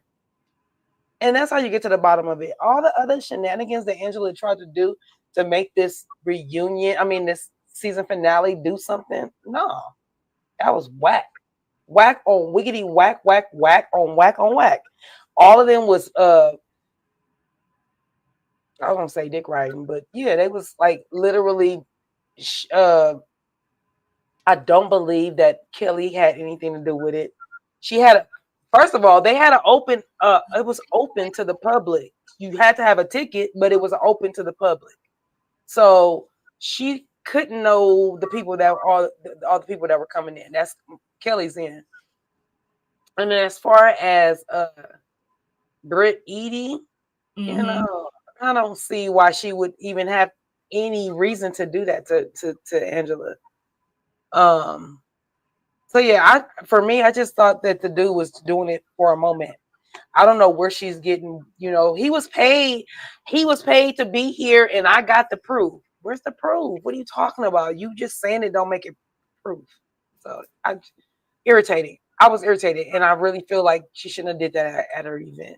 And Charles, you know, for him to get that upset and walk away, and I was like, dang, you took such a nice time and to do this, and now the ending is this. I was like, yeah, it's whack. I would have understood. Yeah, with her not telling him, I would have even understood if he was even more mad about that, because this is like this is That's our that's legit the main thing. like this is a formal, respected, foundation. Like, we're not even trying to do over here with my name on it. Like, what? I thought it was unnecessary. I was almost not to put my foot in my mouth or anything like that, but I was almost at this point. Did I get a little bit of that old feeling back where it was like, okay, what's really going on here? Because like the way she reacted, I'm like, I get you want your quote unquote scene to land, but I was like, she got a little bit too like, wait, stop, trust me. It was just like a lot. Like, I was like, girl, like, relax. Like, if you know it's not true, we know. I mean, it didn't prove anything for me because I already know how Phaedra gets down. A lot of us out here have been watching since day one. We know how Phaedra gets down. So if that was something that she had her hand in, or that was something that Angela was trying to prove at the time that she had her hand in it, then it just would have been what it was. Sorry, came in here and gave me something. I just was thrown off by like her overreaction, in my opinion. It was, I don't know, it was quite odd. I like how Drew was like, so I guess we're done here, right? Or whatever. And I also enjoyed, and I didn't mention this, but I liked how Porsha was like, I think Angela did it to herself. Fight me at the reunion, babe. Or whatever. I thought that was funny. I did. And I just didn't feel like it like was necessary to bring him here like that. Like, don't give him any more camera time. If you know what it is, then you know what it is. And I just, I don't know. Again, I didn't like how it really went down, but at the same time, I more so feel stronger feelings towards the fact that this never should have even occurred from the get-go. Like, no one should have been trying to, attack anybody's marriage or anything like that, or try to expose anybody based off of other stuff. I felt like that was just ugly from the get-go and should have never even occurred, no matter who did it. I think it's stupid, but I also was like, I didn't really care too much because she has a strange relationship with the truth, Shamea, when she began to speak about how, she just wanted to beat Bert's ass and stuff like that because, speaking of kids, like somebody in this group said something about my kid the other day and yada, yada, yada. And I was just like, I didn't even really I didn't even really care at that point because Shamea, you're not somebody who can really be believed either. So whatever. Brit was like, you guys are some lowlifes. I'm out of here. And in that moment, although I don't go up for Brit, although I don't agree with how she started off this season, there has been little times where I was on her side versus being on anybody else's side because, I would have been out of there too. Like, girl, bye. Like, I don't have time for this. Like, I couldn't even get mad at her for not wanting to be in that situation anymore because I would for it too. This is some BS. Like, bye. But you can say that without demeaning somebody else. You could just be like, you know what, I'm out of here. I gotta go. I don't care if she called them low. I'm not entertaining them. I don't even care. I didn't even care if she called them low lives. I didn't feel a way. But they're low lives that you want to hang out with. This is true. This is very much true, which is why I can still see her trying to still continue this friendship with Phaedra. I wouldn't be surprised there. And Phaedra bring her back on. I can see that. How did you feel about Shamea saying that to Brit though, when she was like, "Yeah, you like to threaten people with pews"? Like, how did you feel about that? It's a true statement. It's true. It's a true statement. Did it land? Did it do something? I felt like even when she was calling her the WHORE word, I was like, really? I don't like us women doing that. What we do with our coochies is what we do with our cooch. Stop calling me a hoe, a whore, or whatever I want to be. Don't do that. Stop doing that. to the other person who was involved in the sex. You don't say it right. It's not a one-way street. And if I want what I choose to do with my hoo-ha is what I do with my hoo-ha. It has nothing to do with you. If I want to have 10,000 partners, I can, and that's my business. Like it don't affect you. I'm not giving you anything. It don't do nothing for your life. It gives me pleasure. So for me, people get on my nerve. I personally believe Brit should have attended the reunion, if for nothing else, to address Kelli and Shamea. That's why I think that she's a liar. Anyway, Shamea spent a year lying on Brit, and Kelli is broke. So I'm glad you brought that. Had no reason coming at Brit. So I said this. Sorry, sister, cut you off. I said this, Brit. I said Kelli is befriending Shamea because Shamea has money.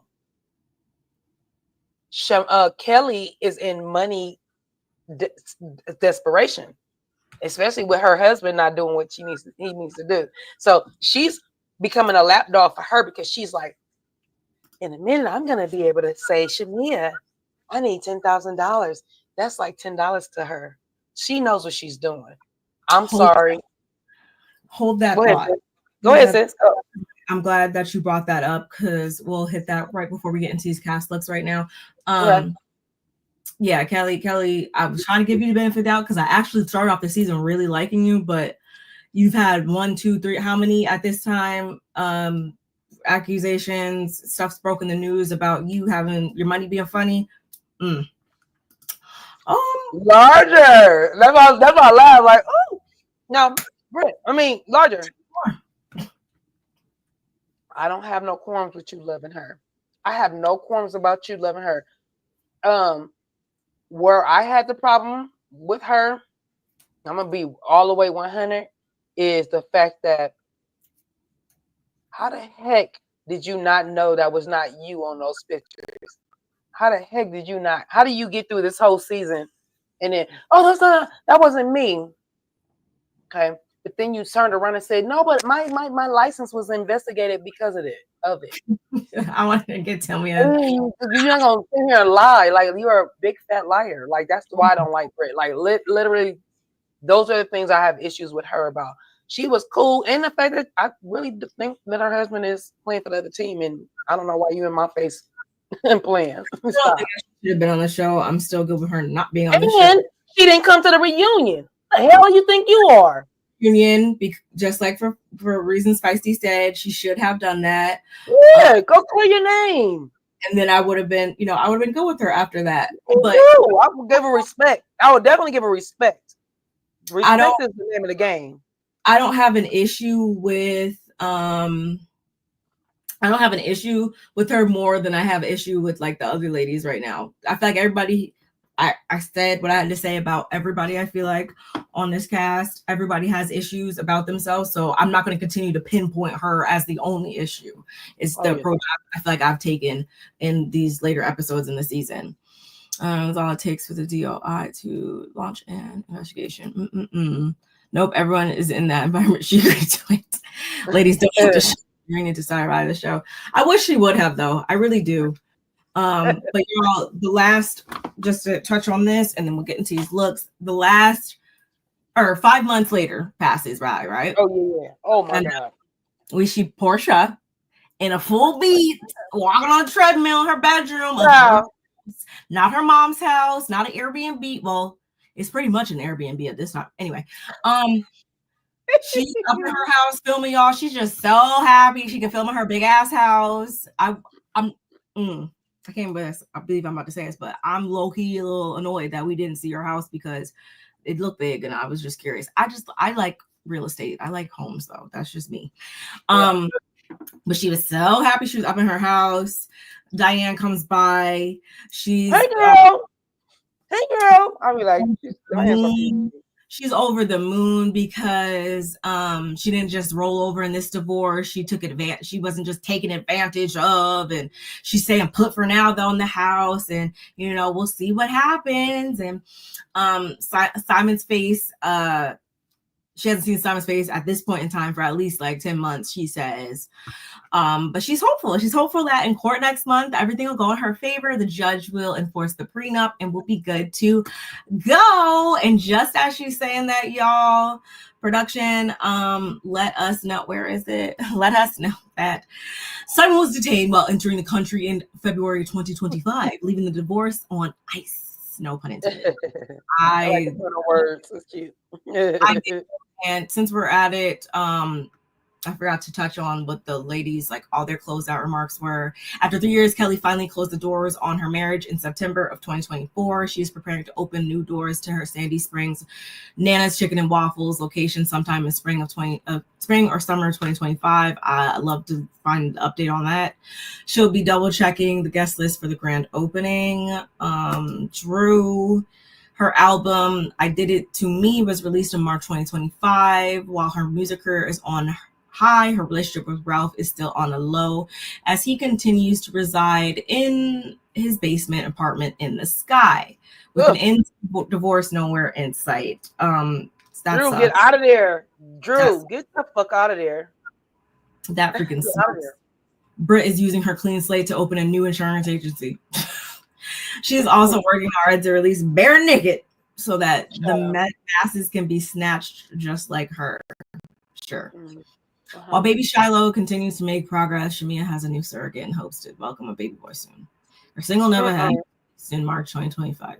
She hopes that listeners don't talk over it this time. No, you should have said Porsha, not listeners. Porsha. Annoyed by her. Phaedra is booked and busy and adding more jobs to her resume until her boys retire. Meanwhile, her chocolate prince, Chi Chi, is still satisfying her sweet tooth. I don't care. And Angela sold 3 houses, but 2 have unfortunately been lost. However, she is staying cool under pressure with her next business venture, Fangie, a line of fans. No word on when she and Charles will renew their vows. I love that. I would have been pissed if she didn't do that. Yeah, you better get you some merch going. Fangie, that's so like cool. That. That's cute. That's cute. And if you watched her Carlos King interview, she spoke about losing the houses or whatever. So I was like, yeah. I watched most of it. I don't think I got all the way to the end, but I did watch most of it. It was a good interview. I like Angela. I just wish she would decenter Charles. Yeah, decenter Charles for sure. Like, I think Charles wants her to decenter Charles. I think Charles wants her to do her, and that's why he's I feel like he'd be like, get off me a little bit. Like, that's his wife, but I feel like he doesn't. I just feel that's funny. That we already talked about. Literally, she can give nothing on nothing. Nothing on nothing. Nothing on nothing on nothing leaves nothing. Nice. You know that was staged. Her walking. Like, literally. Yeah. I'm tired of Phaedra's storyline being these non-descriptive jobs that we don't see. Me too. She a lawyer. I'd be like, shut up. What a case. She ain't presiding right now. Stop it. So over, y'all. But let's hit these last 2 things real quick, and then we will be done, y'all. And then thank y'all for joining us. This has been a nice Sunday. Thank y'all so much. I've been appreciating all the lovelies in the house and the handsomes. Okay, let's be clear. Me too. Shout outs to Us Weekly. Real Housewives of Atlanta star Kelli Ferrell sued over alleged 5-figure credit card debt. This is the latest one throughout the season. Like I said, as Spicy pointed out, she's had 3 lawsuits emerge. Real Housewives of Atlanta star Kelli Ferrell was sued by a debt collector over an alleged 5-figure bill. Us Weekly can exclusively report, according to court documents filed on May 5th, obtained by Us, Navy Federal Credit Union, my bank, filed a complaint against Kelli. The suit alleges that Kelli owes a total of $26,434.86 to the credit union. Said they demanded payment, but Ferrell has failed, neglected, and refused to make payment upon the account. The suit demanded the entire unpaid balance plus attorney fees. Kelli's rep tells us Kelli has not been served with any paperwork from Navy Fed, which is an account that was shared with her now ex-husband, Chuvalo Mark Ferrell. Due to her ex-husband currently being in the middle of bankruptcy proceedings, we cannot comment on this matter. In response to Kelly's statement, Chuvalo's rep tells us Chuvalo was removed from all joint and business accounts, including those with Navy Fed and Trust Bank. During their divorce proceedings in 2022, he has no knowledge of any loans or transactions initiated by Kelly after his removal from those accounts. They added the current legal dispute between Navy Fed and Miss Kelly is strictly between those two parties. Chuvalo is not named in the lawsuit and has no involvement in the matter. We find it deeply troubling that Chuvalo's name continues to be invoked in matters to which he has no connection. This pattern of blame shifting 3 years post-separation divorce appears designed to divert public scrutiny from Ms. Ferrell's financial difficulties the rep ended. And then this talks a bit about the other lawsuits. They were married. They were, but at the same time, I was like, I even before he started saying that, or his rep started saying that or whatever, I was already like thinking, oh, this is probably going to be something that is presented as if it has something to do with like the marriage or something like that. But even if that's true or not, though, at this point, with them being officially divorced and stuff, whatever was agreed upon and whatever the circumstances shook out to be, you pay this, you get that, whatever that is what you have to, uphold, right? Now that it's finalized, you agreed to it, whatever. So Kelly, I mean, if you're at fault for this, then girl, you better get it together, because Navy Fed don't be playing. I know.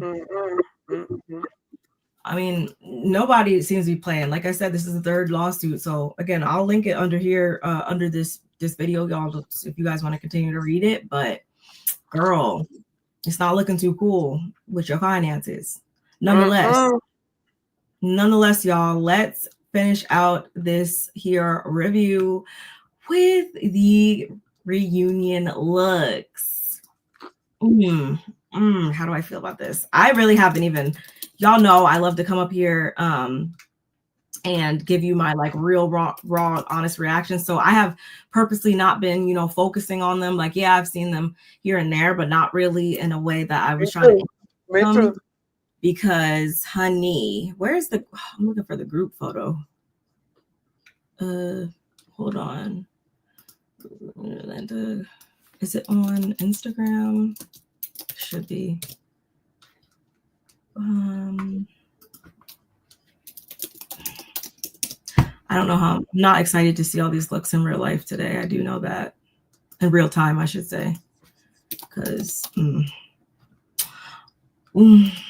I'm so scared to get into this, because I already know I'm gonna be all gas, no brakes on one specific look.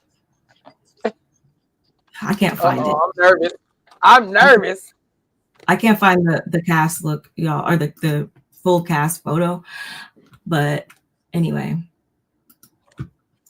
we'll just go ahead with the individuals. Starting off with Kelly. Okay.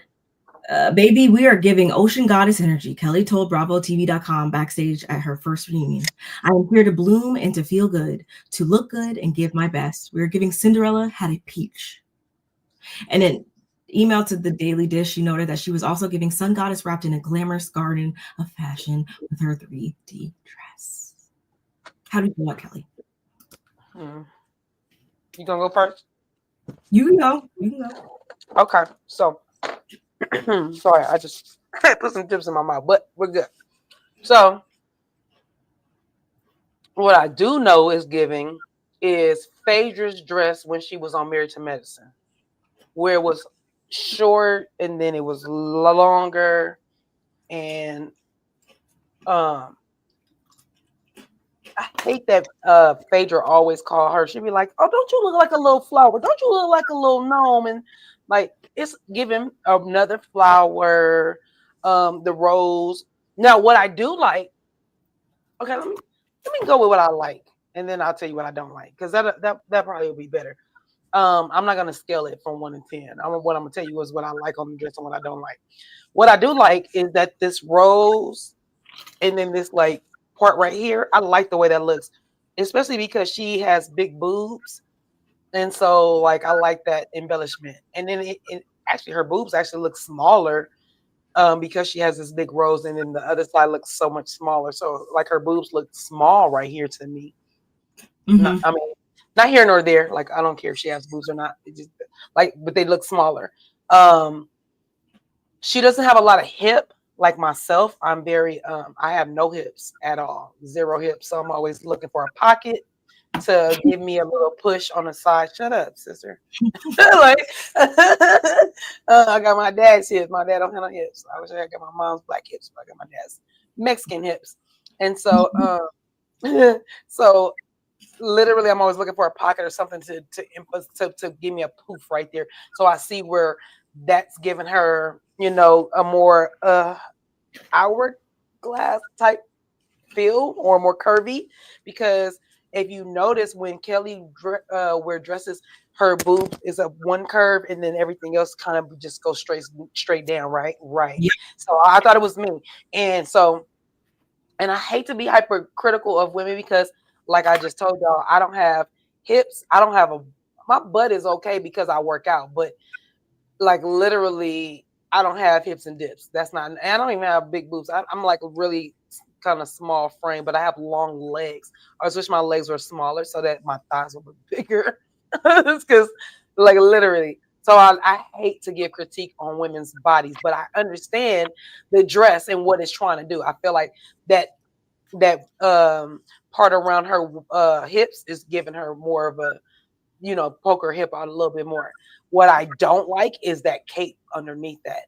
I feel like either the dress should have been the frilly part around her hip should have been dropped a little bit longer and started from that part and let all that be like frilly, and then take that little capey part off and just let it be short. But I understand. I think we were figuring that the ladies don't wear really short dresses because of how they have to sit. Plus, y'all should be elegant. We always saw from day one Housewives when they got on to the reunions, they always dressed upscale, elegant. So, you know, let's see her shoe. Her shoe is basic. Maybe the heel is better. I feel like I wish she would have turned her shoe a little bit so I can see what the heel is giving in the back part of it, because I don't know what it's doing. It could have been all rhinestones. I don't know.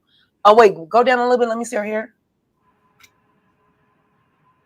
I see where there's going with the little pop of yellow, the little blonde. But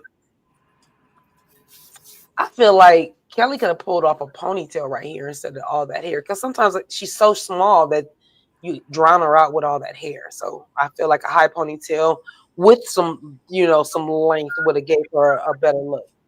That's my feel, my thing.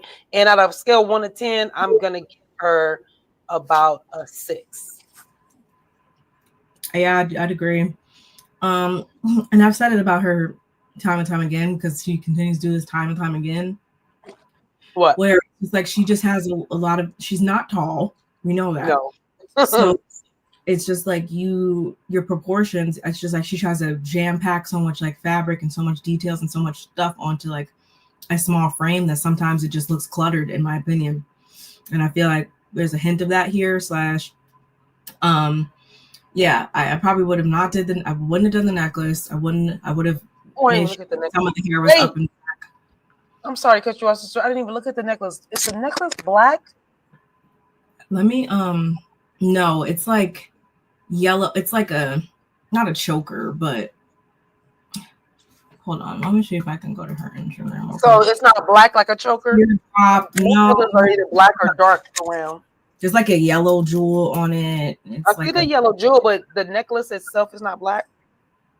I don't think so. Okay. From right, this angle looks like it's black, but you know. Let me see.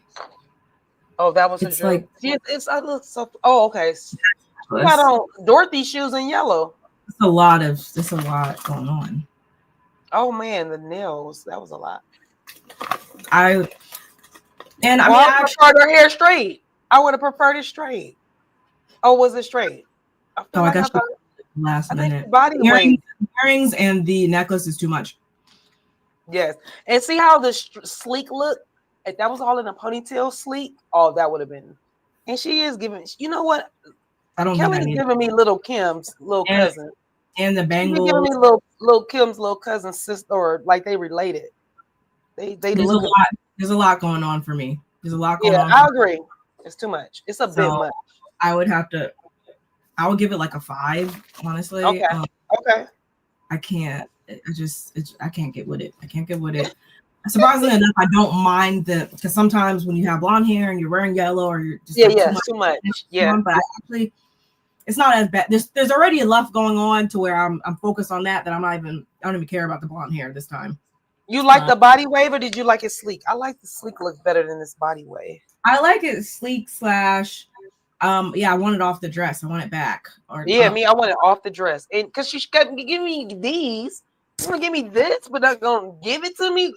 Like, don't give it to me and then not give it to me. Like, give me your shoulder if you're gonna give me your shoulder. Don't. Yeah. And then if that hair is gonna, like, you literally gave the shoulder that has nothing on it. You put the hair on it. Why would you do that? There's a lot going on. As Larja said, this dress is too busy on her tiny frame, just like she acts too busy. And she likes her titties at this point. This is the same form from the oil party in Granada. Yeah. Which I don't have an issue with people gravitating towards the same. You know what they like. Yeah.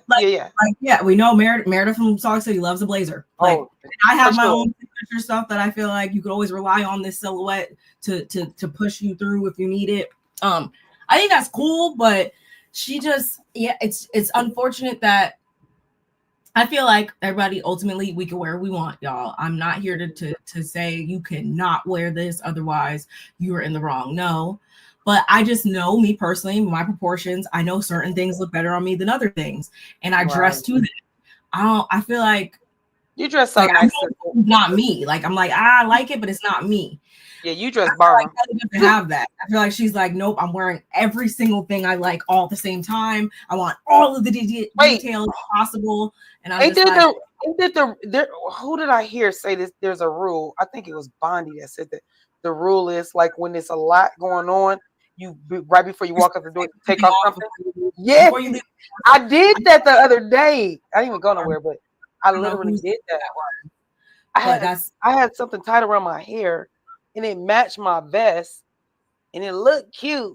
But it was like I don't know. It was like, let me take that off.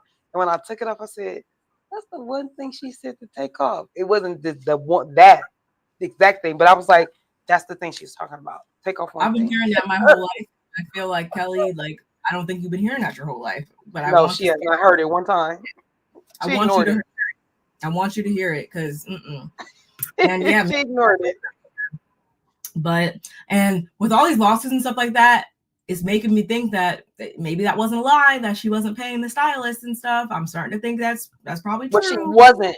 That she was not. Yes, that's what I'm thinking too. But then, never mind. I was gonna say. Okay, but I don't want to talk about Larja's girl, Brit. So Brit is paying, is what you're telling me. Shamea, I want to bring in the sunshine. I want to brighten the situation. Let me see what Shamea got. I don't remember. I only seen like somebody's show. Like every time they were saying it was a looks, I was like, nope. And I didn't even know you was out of town, sis. I'd like literally like, nope, I don't even want to see it. But I did. I think I saw somebody. I don't know which one. Somebody's. And I just because I was like, well, let me look at the color of the dresses. And I was right. I was right. It was Coco Chanel. She definitely did say that. So y'all. Oh, okay. It's Coco Chanel that said that. Yeah. Well, okay. I agree. I literally agree. I did that the other day. Was too happy. Like, I look cute. I feel real matchy. A lot of things going on. It's cute. Everything doesn't need to be a statement. Like if you're gonna play up one, you don't need to play up all the other things. And I feel like that's what Kelli and Shamea have in common. They like to do all the stuff all at the same time. And I'm like, whoa, too much sensory overload. Less is more for sure. But as far as Shamea, let me see. Oh, okay. I do remember seeing Shamea's tropical dress. And her bob body looks amazing. And she has not had no work done, and them hips is dipping like that. Girl, go home with your bad self. I don't know how tall she is. She must be short like Candy in them. I feel like all the ladies in Georgia are like short and stout with all this height. I feel like she's I don't think she is short. You don't think so? Well, then she just hit No, the dip for Porsha's at sure. least 5'7" or 5'8", if I'm not mistaken, and she's Okay. around. I think so. Okay, girl, them is the brick houses then. All right, well, I like this dress. It's Shamea is, she's literally a hit and miss and mostly miss, but Yep. for me, I like it. She looks pretty. The bob is nice. Um, the colors look amazing on her brown skin. That brown skin is so pretty. Oh my gosh. It's just like she's a thing. Maybe my best friend might be a little bit lighter than her, but her skin complexion is so pretty to me. It's Mhm. gorgeous. And it's so, like she said, Shiloh, greasing that baby up. Like literally, my auntie used to grease my cousins up. She had 3 boys, and me and my mom and her twin. So my mom's twins, boys, they always had Vaseline on their face. They're brown, they wasn't half Mexican like we were. So they always had Vaseline on their skin. And I look at Shamea's skin and I'm like, that skin is flawless. I don't think she would even, like she said, she can leave the house without no foundation. I believe that. Um, Shout out to my sister Nola Reed. She always put coconut oil on her face.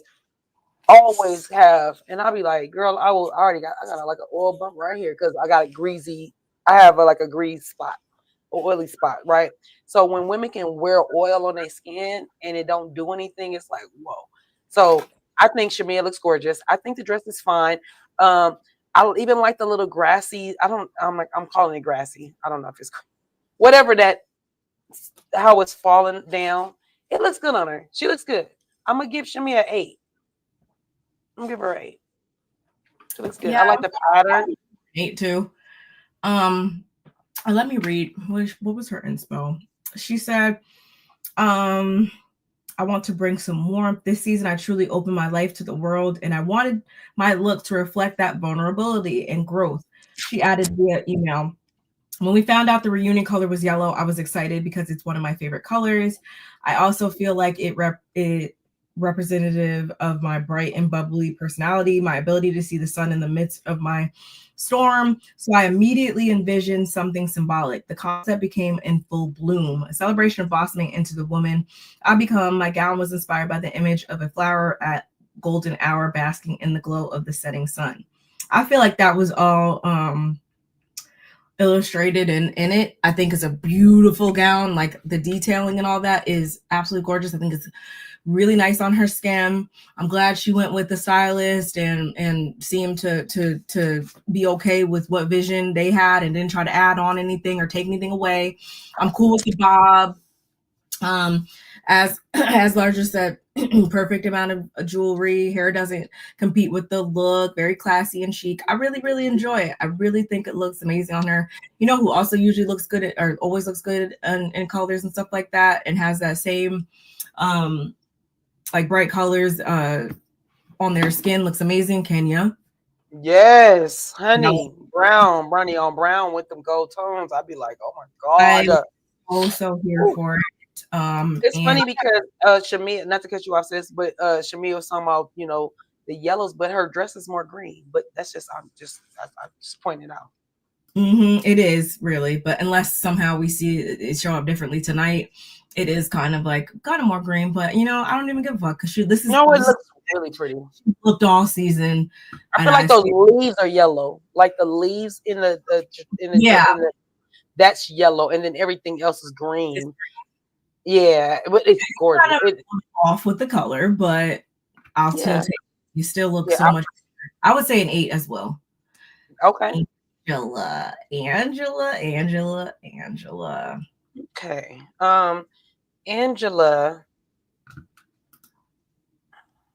Angela. The dress is okay. The dress is okay. I don't like that it's giving me bathing suit vibes at I mean, the top. these bathing. It can be a bathing suit with a cover up. Honestly, That's what it looks. That's what it's giving to me. That's why. I mean, she looks amazing because she looks amazing. That's who she is. She looks amazing. But it's giving me bathing suit with a cover up, and it's not elegant enough for me. But I would give this a 7. I would give it a 6.5, 7. Only like I said, because it's not glamour. It's not glam for me. It's more like, okay, and she got a beautiful body, beautiful face. The hair is okay. I feel like it's wigglicious, but hey, she knows she worked the wig. Wig all season. Yeah, that's what she says she wears, and I'm not mad at that. So, what you give it, sis?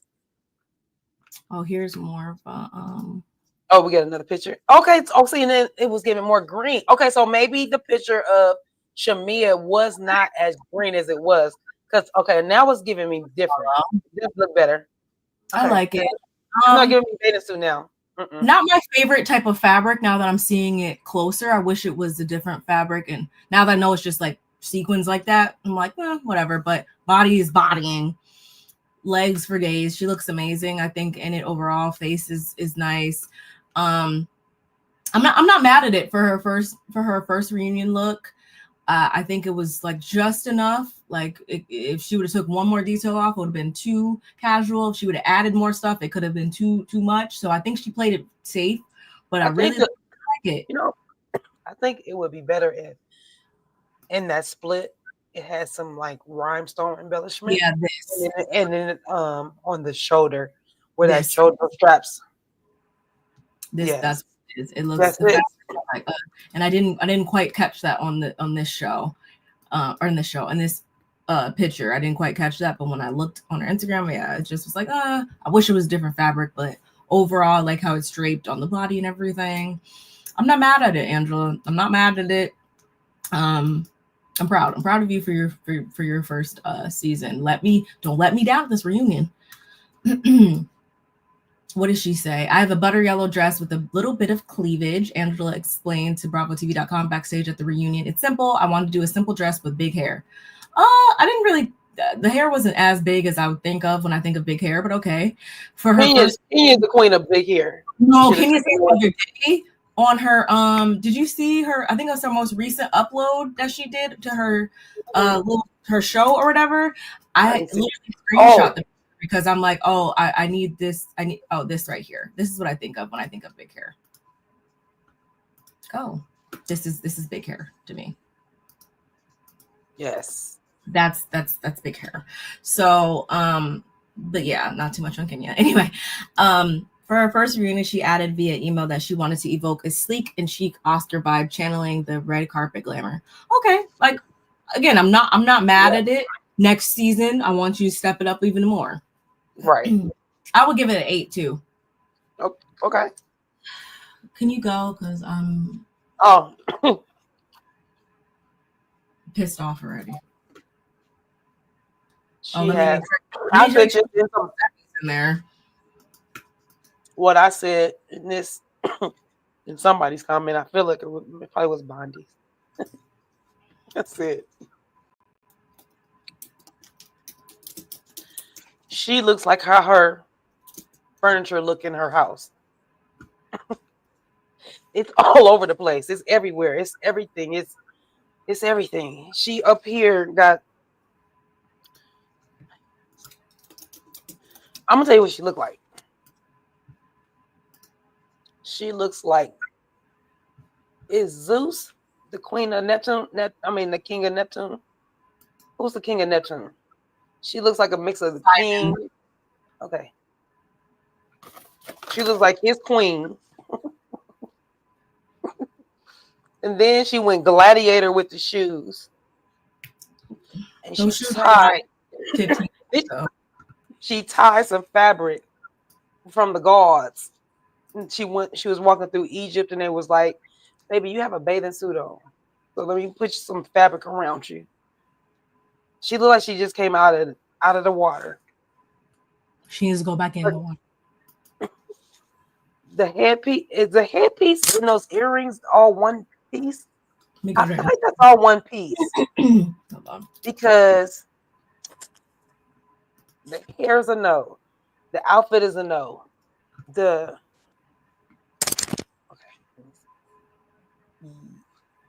No? Yes, it is. That's one headpiece. Because I was like, there's gonna be earrings. I think that whole thing is one piece. Right there is giving devilish horns. It's like a mixture. You know those AI pictures that people were taking, and they would give you pictures like this. It would give you pictures like of stuff you wouldn't have never did yourself. That's what she's giving. An amazing Halloween. That's the one headpiece. It was like those earrings. Those couldn't be earrings. That is a headpiece. The headpiece is a no. This part is a no. The gold fabric just wrapped around your waist is a no. And those shoes are a no. That wig is a no. So is it a no? It's a no. Her shoes look like she got on the tennis shoes they used to have. The tennis shoes that had the rise on the top with the I know these shoes because like I wanted these shoes back in the day, these Giuseppe's. I really wanted these, the black ones. Which again, like I just said back in the day, like this was cool, like before like Kanye like lost his mind. Type, you know like, goodbye. No, I'm serious. I think he in partnership with this. Oh, gotcha. And yeah, so I'm like, okay, I know what those shoes are, but why did you bring them out the closet for this? I immediately have you seen Black Panther 2? Because I immediately saw her and I thought of if y'all saw Black Panther 2, I thought of these water people. Because I'm like, you want to be these water people / like mommy walk. Then I thought like, okay, are you trying to insult mommy water right now? Because like it was giving a lot. It was giving a lot and not enough all at the same time. And quite frankly, I hate it. And I can't wait for Angela to call you out for saying that she looks, 60. You look 103 right now, because what are we really doing? And I mean that because you don't even look human. You look like a spiritual, like somebody who's been around for centuries upon centuries upon centuries. That's vampire. She looked like a vampire. It would have been an amazing Halloween. And if this was Halloween, I literally wouldn't have been mad at all. And then the blonde, right. Like you would have to give it a name though. What would it be? I don't even know, because like my sister. Shout out to Coco. Coco, your nickname is Golden Goddess. That ain't it. This is literally what you do when it's like, oh, you have the last minute Halloween party. And it's like, oh shit, I ain't got nothing to wear. Let me go to the closet. That's all I see. Like literally, this didn't look created at all. Did I read? Who is this by? Where did you get this from? Who said that? Okay, let's see. I will be so offended if she said this. My reunion inspiration stems from the powerful spirit of Grenadian women, resilient, graceful, and deeply connected to their heritage. Phaedra told the Daily Dish via email, Grenada's culture radiates a natural beauty that is both timeless and commanding. I sought to embody that essence. A princess warrior wrapped in a sarong, exuding the poise of the goddess. It is a tribute to strength through elegance and tradition woven into modern expression, she added. That didn't get translated at all. I told you she was going for goddess. Y'all heard me, and I didn't even know she said that. Alonzo Arnold. No idea. It's cool. I said she was going for goddess. Looking like a demon. I don't even like the pose. I don't like anything about this, but it just speaks to the fact that you shouldn't be here in this. You shouldn't even be a part of this cast. But whatever. I give it a 0 out of 10. I give it a -10. Okay. It's ridiculous. Drew Sidora. You go first. I don't hate it, but I wish the feathers, like if you're gonna do this feathers, like you should have really committed. I wanted to see more dramatic feathers then, if that's what you were gonna do.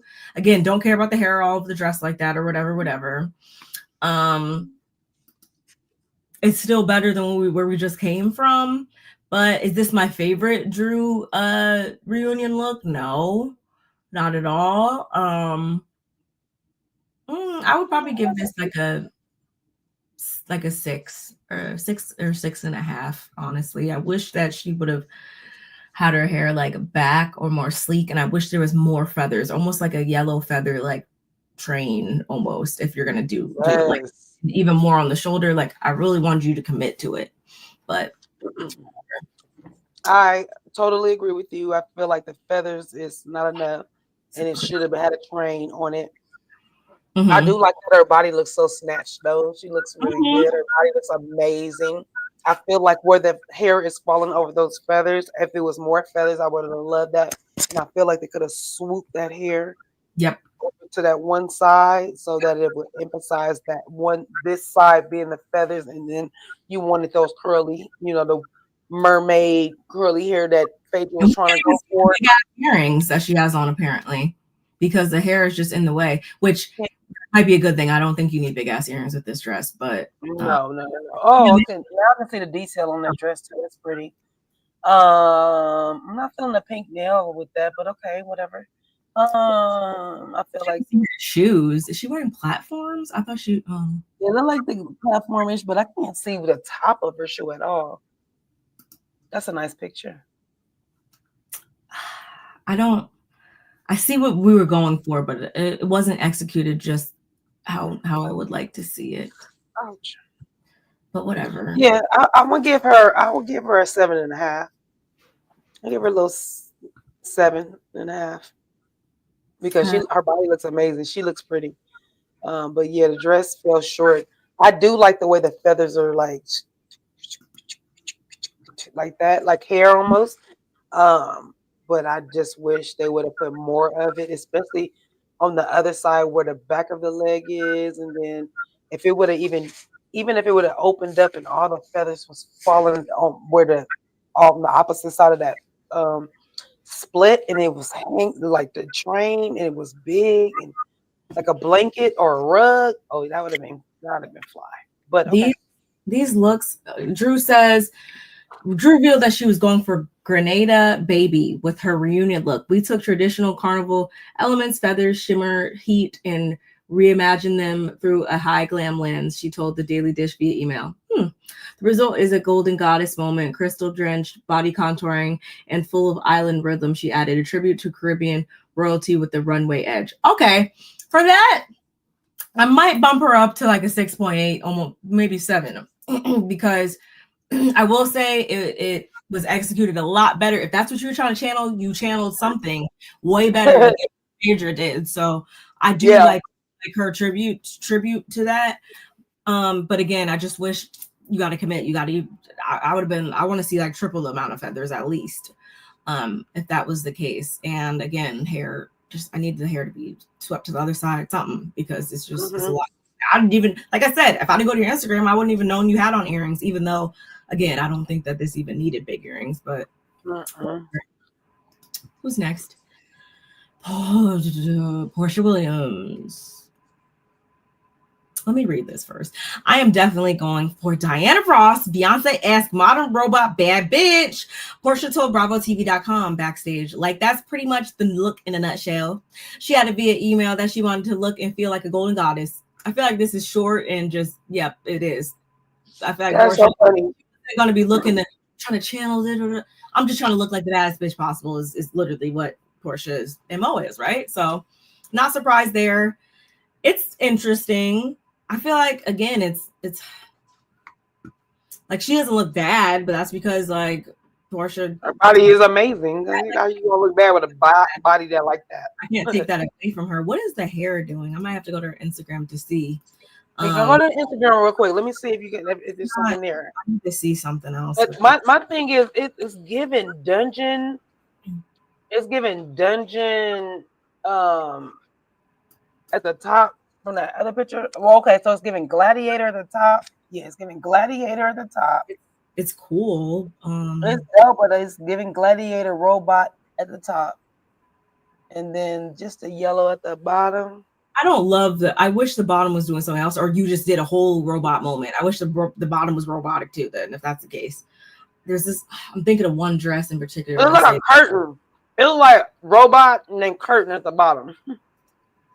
Yeah, it did. The bottom's not wowing me as much as the top. I feel like could. I don't know. Was it Beyonce? Somebody did like had a robot moment situation going on a red carpet in recent years, and I was like, I wish she would have just committed to that all the way down. I would give it a 7. I think. Agreed. I'll give it 7. Yeah, and the hair is not like doing too much for me. So it's not like I have to be like, oh my God. She always wears that here. That's her favorite go-to. Oh, I'm thinking of this. I'm thinking of when Kim wore this. Never mind. Oh. I was like, somebody wore a whole like look. I don't wish that she wore that same bottom like that necessarily, but I wish she would have just committed to the whole robot gold look then, if that was the case. Yeah, it should have been all silver, not lines in it. It should have just been all chrome at the bottom. Yeah, I would have liked if she just continued that because the fabric's not really doing much for me. Anyway. Jesus. Cynthia look like I hate that wig. She's like, come hither, boy. Like she like, you know how I'm here to get a check. You said the color was yellow. She look like she ready for her boyfriend to come in the town. Like could you not see her being like, okay, they said the color is yellow. You know what? Wait a minute. I think I have That's it. That's all. Yeah, perfect. I'm not about to pay. I'm not about to buy no dress for this. I'm a friend of. Like, child, I'm a friend of. What would I do? Anything less? And I look good in everything. And I haven't bought. Let me pop the tags off. Pop them tags off of here. Yeah. I don't like the wig as much either though. I like Cynthia with dark hair right here. Dark hair would have looked good. It would have been better, especially because this wig, I don't even like how it's sitting. I don't like this wig. It's wig is off. Cynthia is a beautiful woman, of course, as we all know. This is not really doing anything for me. It's just a dress that she wore. It's a 6. I'm so happy that we're wearing yellow because Lord knows we all need the brightness, all the light that we can get. Cynthia said Backstage. It also gives a little bit of old Hollywood glam, which I love, of course, as an up-and-coming actress. She added in the email. Now, you know you just bought this out here. Oh, Dresses Giovanni. Didn't she have, isn't that the brand that she has the partnership with? Giovanni? Or okay. I think it is. Oh, yeah, hers is a suit line, right? Or a suit line or suit jacket line. But maybe this is why. Maybe she'd be wearing their clothes a lot, I guess. But it's not doing much for me, Cynthia. It's still giving me nightgown. It's still giving me being generous and giving it a 7 right now is like just because I hate that hair. I hate the hair so much. Every time I look up at the head, I just get the hair look like a chicken go. Yeah, that's what it looks like to me. What Larger say? I'm not obsessed. Queen of the Trolls. Stop. Larger. No, my Phaedra.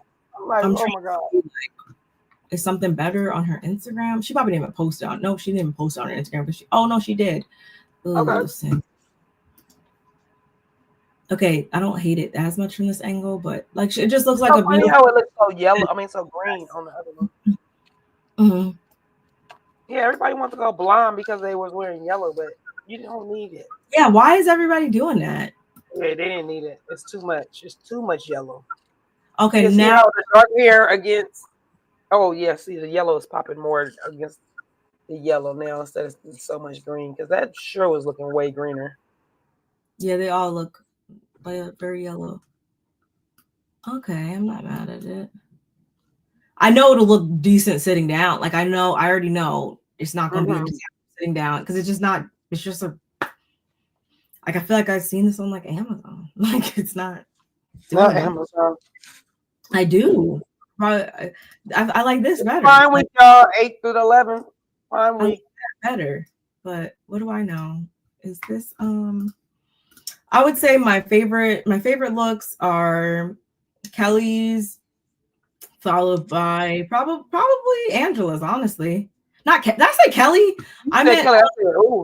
No, Shamea's followed by Angela's. Why did I say Kelly? I don't know. When you said, I was like, wait, what? Yeah, I would have to say, yeah. I would go with Oh, you know what? Angela said Shamea was she liked Shamea's dress when she was on. I don't know. It could have been on what I don't know if she was on what Watch What Happens live or if she was on Carlos's. But I think she gave Shamea best dress, I think, as well. So I agree with you. I think Shamea's dress is the best. And that's crazy for the way that we come for Shamea and the way she dressed. know, right? How you gonna pull that off, sis? I know. It's crazy to think. Tonight's the reunion, y'all. Exactly. Closing thoughts on tonight's reunion for me go as far as to say, actually, I think I wrote it down. I don't feel like there's anything that I'm just like salivating on talking about, because all in all, this is my favorite season. I'm ready to get into the Phaedra and Angela when they have their little sparring or whatever. I'm looking forward to that. Charles looks like he's going to come out there and have everybody gagged, and I'm not mad at it. And that's me saying, already seeing the clip of what he's supposed to be, what he's allegedly going to say. I'm never the type to like jump on the whole like weaponizing your marriage against another woman or anything like that, or shame anybody for not being married or anything like that. But for these, you kind of do have to hit these type of ladies in that area, because they are the ones that I feel like are always going, for someone's marriage or having something to say. You guys are the ones that place the spotlight on marriages or whatever. So since the spotlight, where are y'all husbands at? Like, where are they? I was here for that comment. I'm not even mad that he used that, because that's what it's been giving all season. I can't wait. Y'all came for him.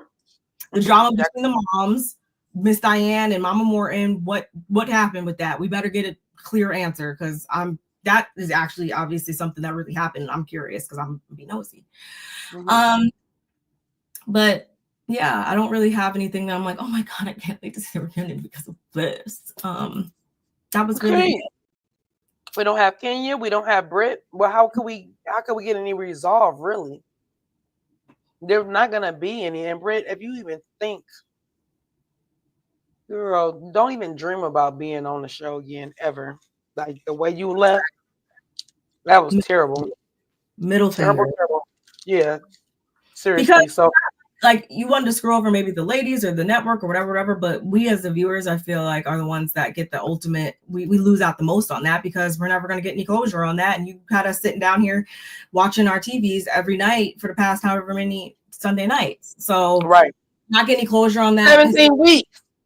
That pisses me off. That's 4 months in 1 week.